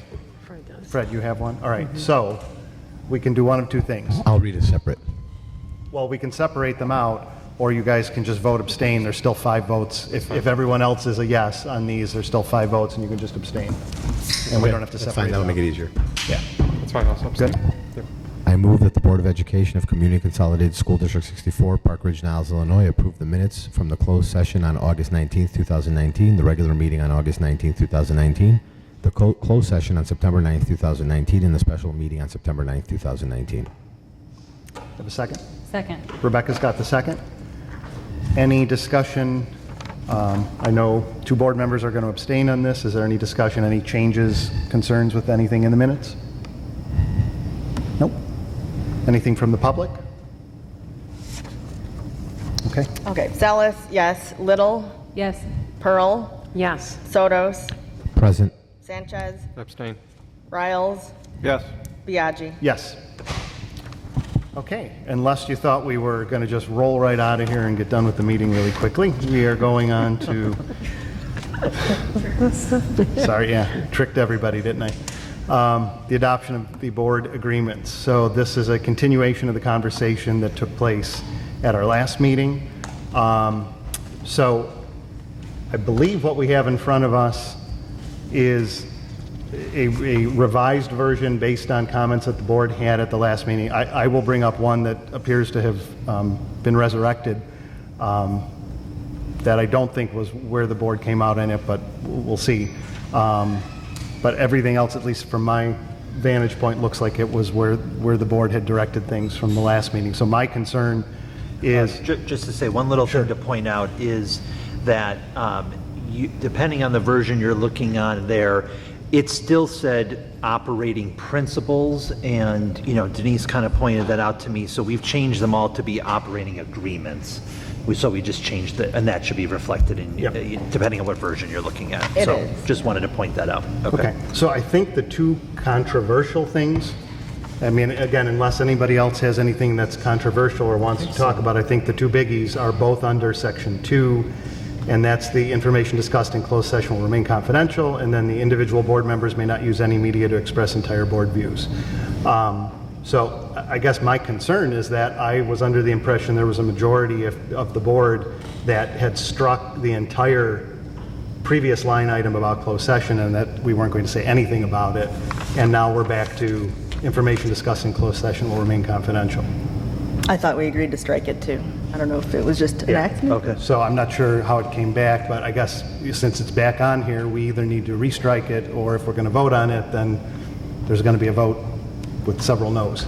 And we struck it because it was redundant to other things we're bound to, right? Do I remember that? Or Right, so... we already have obligations. Right, but it's stated elsewhere what our legal obligations are to keep certain things confidential. So Tony, the part that you missed is that I threw a big fit about it, and that, said basically that we are bound legally to not disclose things like student information, personnel information, but that if we were talking about real estate transactions, there's nothing that prohibits one of the board members or multiple board members to go out and talk to their friends or the press or whoever they want about something that went on in closed session. There's nothing legal that prohibits it. There may be other reasons, but they're like not a law that says you're right. So the example I always give is collective bargaining. Right. Right. Although that is not legally required that we have to go in there and talk about it. When you're bargaining with another party, it makes sense to have confidential discussions with your team about how to approach that situation. Right. And also, we just want to let you know, because you did have that proposed addition, to that, if we were to keep it, you said, unless a majority of the board agrees to waive confidentiality, and there is no law that requires confidentiality. So the whole thing is gone, just so you know. Yeah. I thought we discussed in that particular thing about we were going to do something that followed the letter of the law. That... Well, I think we talked about that, but then I think we also said that's kind of unnecessary to say because, of course, we have to follow the law. If that was the case, we should say it about every single law that's out there, that the board should follow the law on everything. And it just doesn't necessarily need to be said if it speaks for itself. So, but again, it's on here tonight, so we either need to restrike this or we need to vote on it with it on here. And I like it to be on there, all right, but I don't come from this as a lawyer, and I'm a counselor by trade, so confidentiality is really important to me. And it's not a legal issue, as Tony, but there's just a threshold of, I just think there's some things that should be kept confidential among us. I don't see how we can't have an agreement among us to be confidential. I don't understand that. Because then I have to be guarded about what I say in closed session because Rebecca may go leak to someone about what I said, and that makes me uncomfortable. I'll just reiterate what I said at the last meeting. When it comes to what I say in a closed session or what I say in an open session, I treat it the same. And if I'm going to say it in closed, I would expect that I should be able to say it in open. So I don't feel comfortable having a provision in here that deciphers between the two. So whatever we say in closed, we should be able to say in open. And that statement is made on specific comments that I as an individual make. Obviously, if it's a comment about a student or the topic itself, that falls under a different category. However, if I, and as an example, if I tell Rick that I disagree with buying equipment for use with the city council, and I say it secretly or I say it privately in a meeting, and I don't want the mayor to hear it, well, then I probably shouldn't have said it. So if I'm going to say it in a closed meeting, I'm okay with it getting back to wherever it's supposed to, if it needed to get back there. So I have a hard time with trying to be transparent as possible, trying to be, open as possible, and only going into closed sessions to discuss situations that need to be in closed sessions, and then worrying about what I would say in those closed sessions. So I personally, whatever I would say in a closed session, as much as I agree with you, I would like a heads up if someone's going to go out and say something. You don't have to give me one, though, if you don't want to. If you want to say it, go right ahead. I think you're right. So I hear one for leave it in. I think we're going to have to take a straw poll here and see if we leave it in or if we not, because otherwise we're going to have to vote on it as presented and take an up or down, which we can do if everyone would prefer. If you don't want to be put on the spot, I guess we can do an up or down, but So the understanding is that closed session, it's just that what the law prohibits us from sharing, that's what our board is going to agree upon. Is that what I'm hearing, Rick? Well, that's what I'm going to agree upon. No, that's what I'm asking. Is that what I'm hearing from you? Well, I will say, if I vote no on this, if it comes up this way and I vote no on it, I am not agreeing to that. Okay. These are not legal principles I just want to know where you are. So,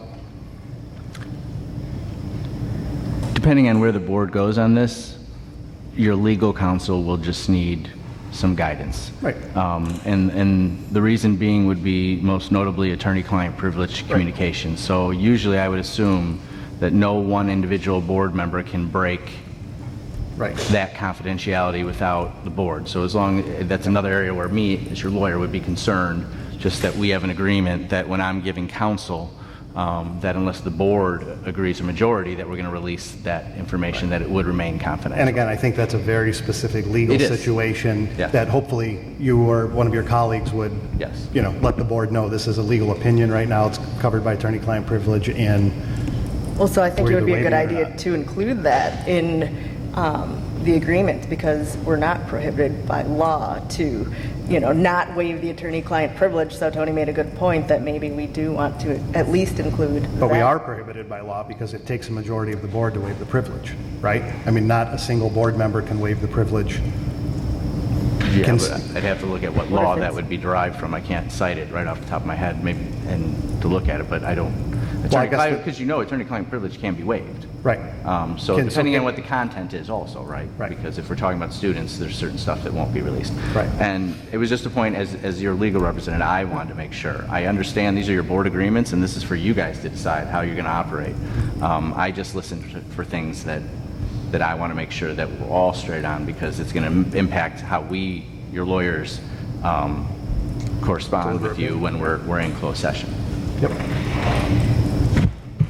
I think if we change the heading to board recommendations from board agreements, we can all just vote yes and move on. I mean, although I would never want to go out and speak negatively about any of these board members, I also don't want anything in the document that says if I do, I'm violating this agreement. I mean, what if there's a reason for it? What if, I'm responding to something that, some of the things in here just seem to be a little overreaching, that's all. A little what? Were you saying something, Rebecca? Overreaching. Yeah, just slightly. So do we want to, how do we want to do this? Do we want to go down the line and see if we want to strike this provision or keep it? And Let's just do that, yeah. all right, so Rebecca, we'll start from your end. The confidential one? Yeah. If we're going to keep it, I want to add the letter of the law, otherwise get rid of it. So that doesn't really help you, I guess, but. Okay. Larry? I agree with Rebecca. That's why I brought up letter of the law a while ago. I realized that we are bound by the letter of the law, but I think if we're going to leave something in there about closed sessions, we put letter of the law in the sentence and move on. I'm not trying to put words in either of your mouth, but is it a no, but if we are, I mean, strike it, but if we are, if there's a majority of the board that wants to keep it, then I would like it to have letter of the law language in it? Is that what you're saying? Yeah. Okay. Yes. All right. Tom? I would strike it because I think we have enough. I mean, what we go into closed covers what we can't discuss. Anything that is not covered by that, I feel is fair game. Okay. Everybody knows where I am. Carol? I'm striking it. I think everyone knows where I am too. Fred? I'd strike it. All right, so we have, again, if I'm characterizing the two on that end, it's still 6 strikes to 1 not. So we're going to strike that section, that provision. All right, so the other controversial one is individual board members may not use any media to express entire board views. So this was where we came out at the conclusion of a very lengthy conversation that basically, just simply says, again, kind of letter of the law, that no board member, regardless of whether it's at a bar, on social media, in an email, in a telephone conversation, in an email, whatever it is, cannot speak for the board. That's really what it says. Is everybody comfortable with that?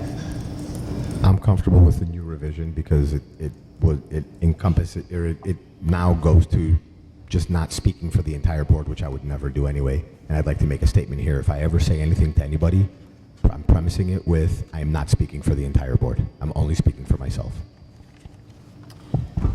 So the only question or suggestion I have is, I know we were talking about this in the context of social media, and so we came down to the word media last time, but it really transcends media. I mean, it's a conversation, right? Like, if I walk in and see somebody in the hallway, I'm not speaking for the board. Well, I guess maybe I am occasionally, but one of us is not speaking for the board, so it's not necessarily limited to media. So if we're going to say this, should it be in any discussions, whether written, verbal, or in other forms of media? Do we need to go that far, or am I nitpicking? I don't mind going further as long as everyone here understands that I don't feel each of us have to premise prior to speaking that we're not speaking for the board. I think the go-to is that we are not speaking for the board, and we are agreeing to not go out and specifically tell people we are speaking for the board. I think that needs to be clear. I mean, I'm not gonna spend the rest of my 3.5 years on the board talking to people and having a parenthesis in every single statement or every single comment I make that says, oh, by the way, I'm not speaking for the board. I think it should be generally understood by this board that unless we specifically go out and say, by the way, the entire board feels the same way as I do, that would be a violation of this. Me just speaking to somebody or writing something and having somebody else interpret it as if I'm speaking for the board is not me violating this agreement.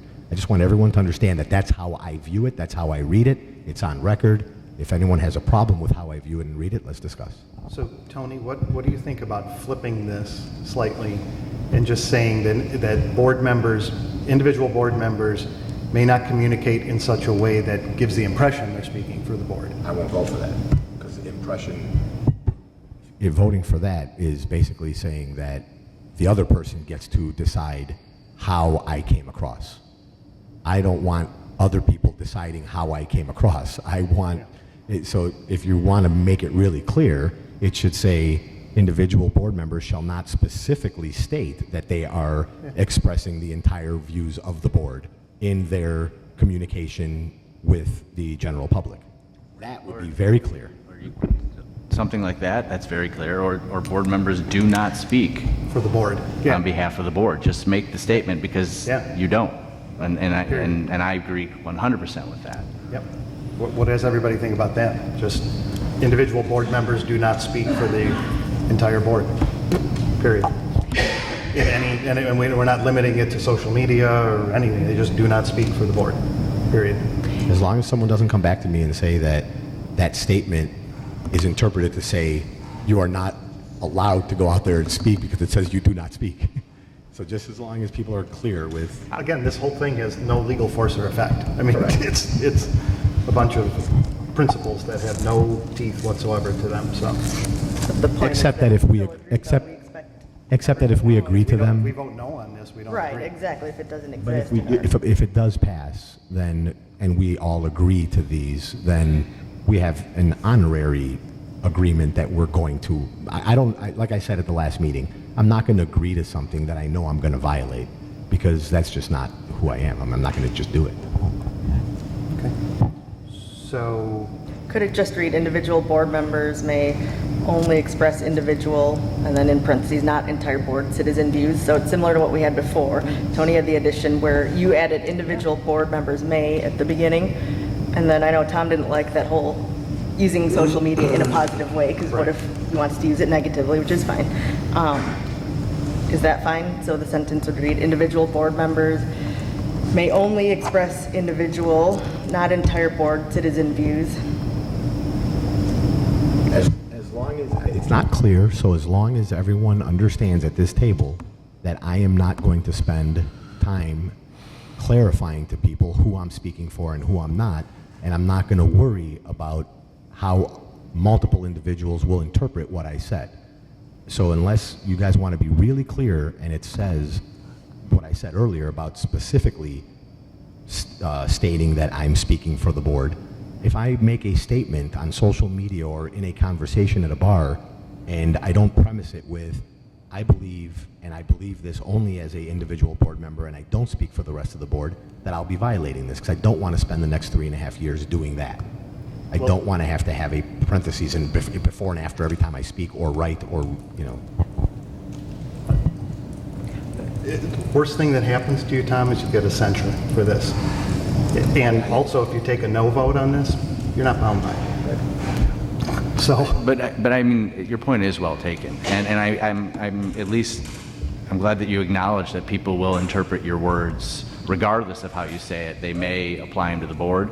I think the cleanest way for it, and I know you wouldn't do this, it just can't be statements like, well, the board will never agree with that, or the board is going to do this. It will be, I won't agree with this, or I wouldn't vote in favor of that, which I know you're very savvy about and do. So, all right. So we had a suggestion from Carol. You want to read the way you read that again? We can just say individual board members may only express individual, not entire board citizen views.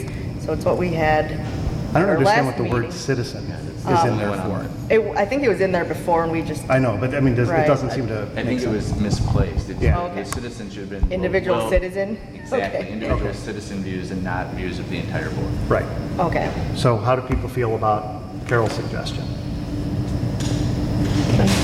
Rebecca, you're fine with it? I'm fine. Saluting the flag over there? I'm good. No. Tom? No? Denise? No, it's fine. I'm just disheartened by just what the conversation was here. This doesn't have any teeth. Like, we're looking at the penalties of this, and I thought it's more, this is how we're functioning as a group, and we're gonna, agree to do this. And I guess I'm totally on the same page. I'm not looking at what's the punishment if I bust this agreement. So I must be just off kilter. So.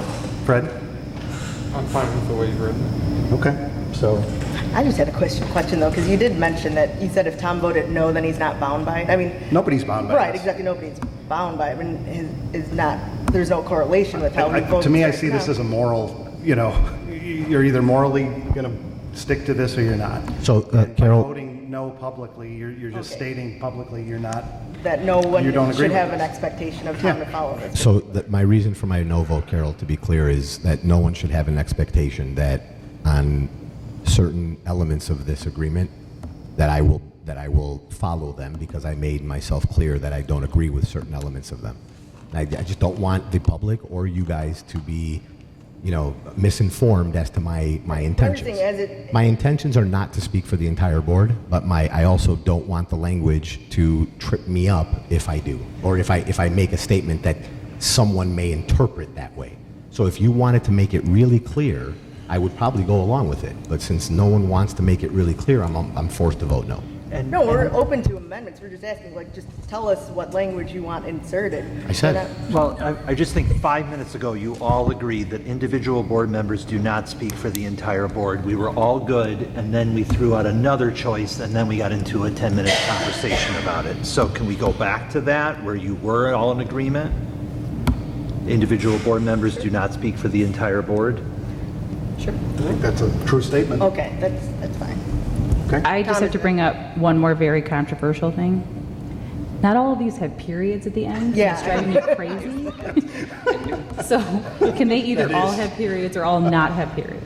Let's talk about it for 30 minutes, Yes, Rebecca. definitely. I would like to, I guess I can agree with it because it doesn't matter, is what I'm hearing. So, that's what I'm hearing from you, Rick, right? You know my feeling on these. No, and I just want to clarify. So that's what it really doesn't matter. We agree upon these, but it doesn't. Okay. I don't. To clarify, because I feel the same way Rick does, it matters in the sense that we all want to work together and make sure that we follow these. However, the reality of the matter is it's an agreement that can't be enforced in any real way. The enforcement of it comes by way of the rest of us policing each other and saying, hey, you know what, we're really disappointed in you, and we don't feel that you acted in the way we all agreed that we would all act, and then it would end there, which is why I'm being very forthcoming with the parts of this that I disagree with, so that you can't come back to me later and say, hey, Tom, you agreed, and now you're not doing it. So the ones that I have a really big problem with, I'm letting you know from now that I have a problem with them, and I'm not fully agreeing with them. So a lot of these other things I'm very okay with, and you'll be able to come back to me and say, hey, Tom, you never really mentioned anything about we are each accountable to the board for our own actions, so yeah, I'll be accountable to the board for my actions as a board member, but I'm not going to be accountable to the board for my actions as a private citizen. So, there's a lot of things in here that are overreaching and are not just clearly identified. So I have a hard time with it. But I voted no specifically because of one or two items, not because of the whole document. And may I just ask, we as a board have now spent more time on this document than any other thing that we've done together as a board. So I just want to make sure that we're actually spending our time in a good way, that if we're going to spend this much time trying to get this right, when I met with all the administrators at the beginning of the year, we established norms for how we're going to act when we meet together. If I find at any time that anybody's not following that, I'm going to go to them and have a conversation, and I'd expect them to do the same with me. It doesn't mean I'm going to fire them. It doesn't mean that there's going to be this horrible thing, but these are the agreements we've decided that when we're together, we're going to act this way. I think some board members might want to check this and read down to make sure they're following agreements and so forth. Do we at least think they're that? Are we all that, or, because if this is just like a recommendation, then I'm almost wondering why are we spending so much time on this? I get it, they're not legally binding, there isn't going to be a $10,000 penalty, or nothing's going to happen, but or do we need to spend more time trying to get this to a more agreeable place that everybody can sign on? I think it's fine. I think it's time we make a motion. Yeah, and I agree with you, Eric. I think we spent all this time and no one's really hearing about them to some degree. Like today, one of under Principle 6 or Agreement 6, I guess, there's the bullet about surprises at meetings are counterproductive. And I think tonight there were two surprises. Like, why wasn't there a motion? And there was another surprise on, go back to my notes. If we knew we were going to ask about that ahead of time, we were asking about the agreement for the Lincoln Memorial. And if we wanted that ahead of time, we should have asked for it. We should have read the packet over the weekend and asked about that ahead of time, if that's what no surprises mean, from my opinion. So, Denise, that statement is exactly why I can't vote for this document, and exactly why I made it clear in public that I wouldn't, because it seems as if you're going to be our policeman. You already in this meeting. You just accused all of us of violating one of the provisions of an agreement we didn't even agree to yet. So, and you have all that right. And I do agree with you that, yeah, sure, maybe we should be less, but with that said, I can't agree to this agreement knowing that I'm going to have to be looking over my shoulder every 3 minutes for potentially saying something on Facebook and then having you come to a meeting and say, hey, Tom, it sounded as if you were speaking for the rest of the board, and let me explain to you why, and then I have to sit and spend 20 minutes explaining to you why I didn't mean it that way. So having said that, I'm voting no. And if I'm being perceived as a police officer, that's not the role I want. And so But you did just accuse 6 of us of not reading the packet right now, which is really offensive. Okay. Really offensive. Okay. So how should I, when there's... Because you don't have the back history of times when documents were brought to us the evening of the meeting, which is what several of us probably thought was going to happen, but didn't. But instead, you jumped to the conclusion of we didn't read the packet, which is highly insulting. Okay, and I apologize for insulting, I agree, but I thought we talked about surprises at the last meeting, and I thought we clarified that. And I know I'm new to this, Rick, I don't have the history you have, and I don't want to accuse people of misbehavior. So how could I have brought that up in a different way? Help me out, give me some direction. No, you did a great job. You did exactly. But I guess if we don't agree upon anything, we don't bring anything up, we don't, I'm just asking. You did a great job. You did a great job. To call the question. I agree. It's time to call the question. I have a calling of the question. Is there a second to call the question? Is there a second? Okay, that motion dies for lack of second. Which motion was that? The motion to call the question. So what was the version that everyone agreed upon that Tony mentioned earlier? There was some simpler sentence that was okay with Tom, right? He said individual board members do not speak for the entire board. Right. Actually, that was someone else came up with that. Tony. Yeah, I came up with something along the lines of. Mine was more specific that. Just say it is presumed that individual board members do not speak on behalf of the board. Right. So that's very clear that when a board member speaks, it's presumed that they're not speaking on behalf of the board. Just say that. But that's not the only thing that prevents me from voting on this document, though. We have the. What's that? We get that that's not the only thing. But we're talking about that specific issue right now. So, all right, with apparently those two resolved, I don't recall what two? The social media and the the board members. The confidentiality. And the confidentiality. But the confidentiality wasn't resolved, wasn't it? Yeah, wasn't it agreed to stay? Everybody crossed 6 it to out. 1 Oh, to agreed to strike. To strike it altogether. Okay. So we had a couple of tweaks from the last time, none of which were controversial. I believe most of them were just semantics and that. So is there anything else in this version that we have before us tonight that doesn't reflect what the people believe doesn't reflect what was discussed at the last meeting? Or are we good with it as proposed? So I don't have anything that I think everything here is accounted for. I guess there were 2 outstanding topics that I'll just bring up as questions to the board. It seemed to me that you as a board made an agreement that you were going to do a lot less of social media. So I think Tom has said he's doing way less than he did in the past. I think several of you have gone from a little to none, or from medium to a little, or whatever. And I think that a question was maybe thrown out last time that if there is no expectation on social media, is everybody going to go back to just being full tilt again? And so does the board want to add any statement of trying to keep what you have, trying to keep that you're going to keep it to a minimum, or that you're trying to not use it as much as you used to? Or if you don't want to, these are your agreements, so this is up to you. I'm just asking the question. I think we could just clarify to the public just our preferred methods of communication, and then just show that Facebook would probably be not as useful, just, for records preservation or responding to FOIAs. It is easier just to have everything in our D64 email address, because admin can just go in there and search all of them, so we don't have to search through Facebook posts or screenshot everything or all that sort of thing. So if we could clarify that I don't know, maybe some type of hierarchy of communication. So it doesn't necessarily have to happen with this document, but, you know, as an ongoing discussion about social media and I guess Peter's role and all of that sort of. Tony, do you have thoughts on that in terms of how you've seen other districts do that? Because I know obviously, you know, a Facebook post could be foiable, a text message could be is foiable.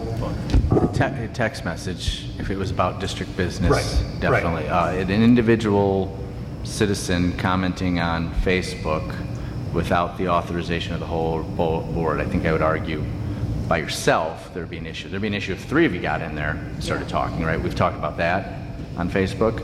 But I've for not instance, seen... what if I went, I'm just hypothetical, what if I went into a closed group somewhere and made a comment on behalf of the board, because I'm authorized to do that.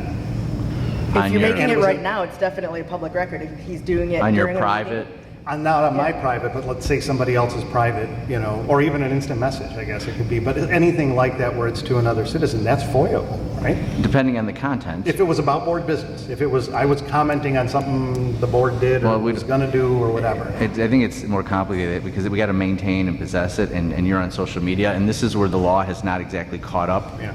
Right, but if we add the social fact media. that Rick's doing it right now as we're in our meeting, then yes, it is a public record, right, under the Champagne versus Madigan case, right? Right, anything right now. Yeah, so if Rick pops To answer your question, though, I have not seen a board agreement or board principles that specifically address how much or how little individuals are going to use social media specifically.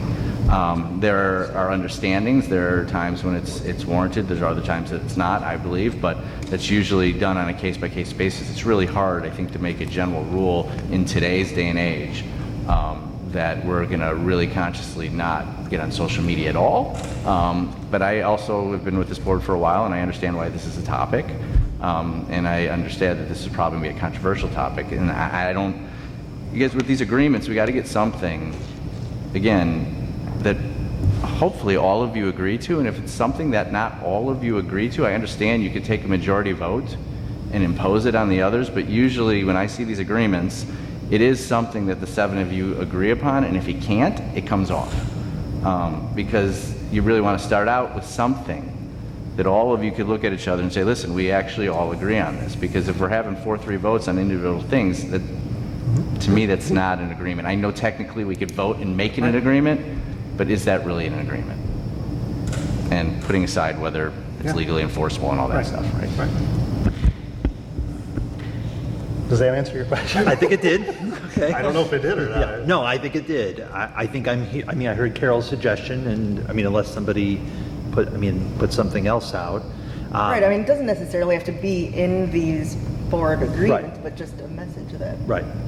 Yeah, and I'm only asking you. I mean, again, this is for you. And I guess my only other one was, do you want anything that if things were to get heated again, that that the board president can call a recess or something like that? Like, would you want something like that in your agreements? Or is that just something the board president should know, or we don't have to do it at all? Does the board president or anyone at this board have that right in any other document to say, hey, you know what, I want to recess? The board president presides over the meeting. Right. So he certainly would have the authority to call a recess. I think technically if it comes from any other board members, they should be requesting the board president, or we should make a motion and move. So another board member can ask the president for a recess. And you guys have been very good at that. I mean, when any individual board member has said we need a break. I'm okay with that. And sometimes it's not just when we need a break. Sometimes we may need to... No, I mean a break for whatever the reason. We may need a break for other reasons. Yes. Maybe another board member may think another board member may need a break. But whenever, and I'm okay with whatever that. reason is we needed a break, you guys have been very good about sensing that and taking a break. This goes to my philosophy about this whole thing, but I just don't think it needs to be said. I mean, I think the president, whoever's sitting in this seat, has that authority. That's their job, is to watch this meeting, and when things get off the rails, to keep it, either get it back on the rails or get us out of here for a couple of minutes and everybody clears their head. So I think that's one of the biggest jobs of the president, is to do that. I'd like to make a final statement on my comment on this. A lot of the document is great. Some of it just, and it seems like it's only specific things. So You read the first one, we will recognize the positive contribution of each individual. It could have ended there. It doesn't need to go on and say, and shall refrain from speaking, whether it be negatively or positively in public. That's where it starts to overreach. The board agreement should not be preventing people from doing things. It should be recommending the board how they should be potentially acting. So we will recognize the positive contributions of each individual. Great. We will seek ways to turn obstacles into opportunities. Great. We will maintain a sense of hope, optimism, and humor. See, those follow the sense of what I feel this agreement should be, but that first one kind of overreached a little bit. Information discussed in closed session will remain confidential. Overreaching. Individual board members may not use any media to express entire board. You know, so some of these seem like they were tweaked in a way to specifically really like hone down into something where they could have just been statements, which is what I think most of them are. Most of them are just statements of how we all agree to. So I think we could probably all agree on this document if we go back to them being recommendations rather than strict rules of some sort. Because really, it's a recommendation document since it doesn't have super teeth. It has some teeth because we all want to work as a group. And it has teeth to the point, to the sense that we each will hold each other to what we agreed on, as Denise just did for us. And I'm glad you said that, but I need some help on how to do that because I think I did it incorrectly, as I'm hearing from Rick. And so, and not that I don't want to put you on the spot now, but I feel badly that I offended you. And I would like to know how can we do that in a more productive way because I think I'm messed up. And so I'll honor that and I'll say I did that, but I need to know a better way to do that. And so I need some guidance from Rick and the board on that. It doesn't have to be tonight. Okay. So for, briefly in response to Tom, some of these things, so with these agreements right now, we couldn't really tell what the changes were. I created my own red line, PDF'd it, but a lot of these were cleaning up the ones from 2015. So like that first bullet, you know, where it says, and shall refrain from speaking negatively about others. So that's not it was already in there basically. It's not anything that we're not out to, you know, make or force people to do anything. And if you do want to strike that last portion, then that's fine too. Just let us know. I mean, we invited comments from everyone. I think Denise was the only one who gave us comments, unless other people did too. Well, during the meeting, Rick did give us comments too. So I think even, you know, that small tweak that Tom mentioned right now, I think that's acceptable too. So, I mean, is there anything else that someone has an issue with?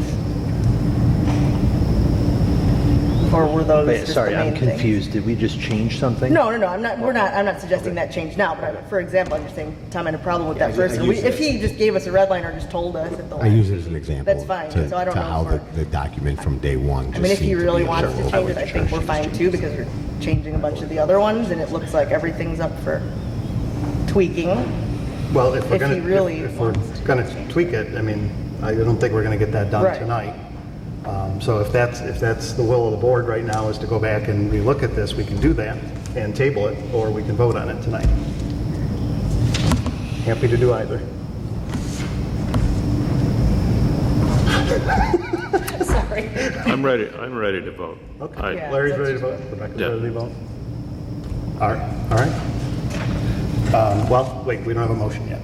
So why don't we make the motion, see if it's seconded? And Are we then, voting on this as? so we are do voting we on strike- it with the two corrections, so striking the confidential or closed session provision, and then tweaking that language for the last one on number 2 about individual board members may only speak.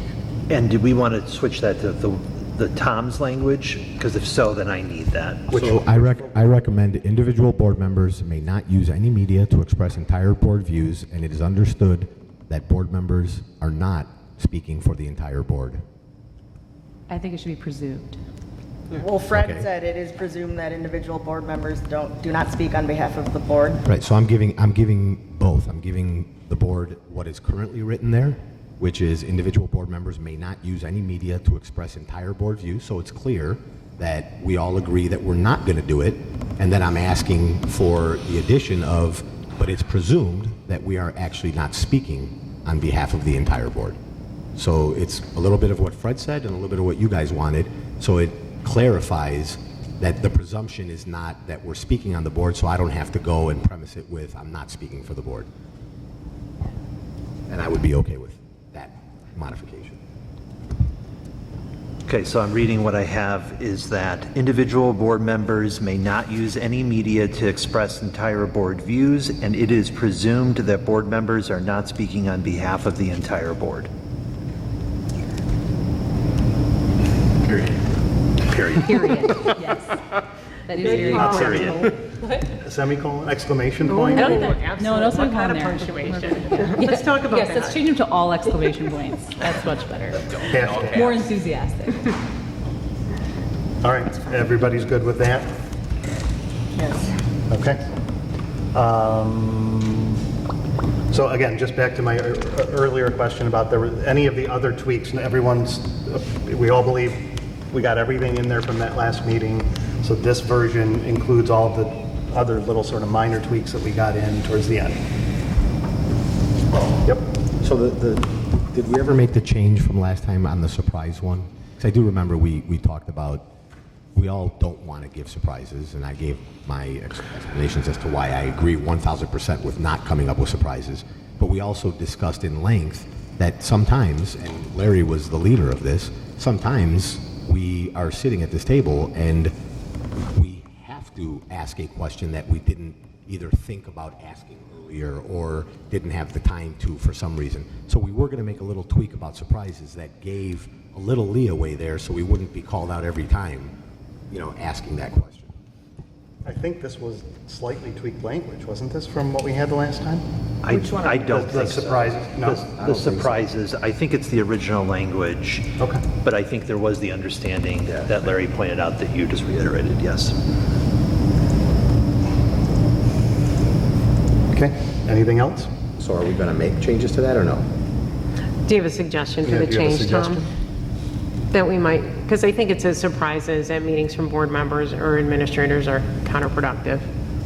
Is there something you want to add, you think? I think you did make the change then. Okay. Yeah, because it was a statement. It was a statement that we won't surprise, and now it's just a statement that says that we all agree it's counterproductive. So yes, that one Yeah, I thought so. Anyway, okay. All right, if we are good with these, we have an action item. I move that the Board of Education and Community Consolidated School District 64, Park Ridge, Niles, Illinois, adopt the board agreements with changes. What a second. Second. Rebecca's got the second. Any further discussion? Okay. Any public comment? Oh, sorry. Yeah, any public comment on these? Okay. Okay. Celis, yes. Biaggi? No. Sotos? No. Little? Yes. Pearl? No. Sanchez? Yes. Riles? Yes.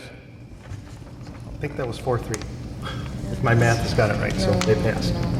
So just so I'm clear, because some people voted no, but they are agreements, because it's 4-3, you're all following them? Or did this document just become null and void, It became aspirational. It's That was the discussion. That's the discussion we should have been having from the beginning. Yeah. Mr. Attorney?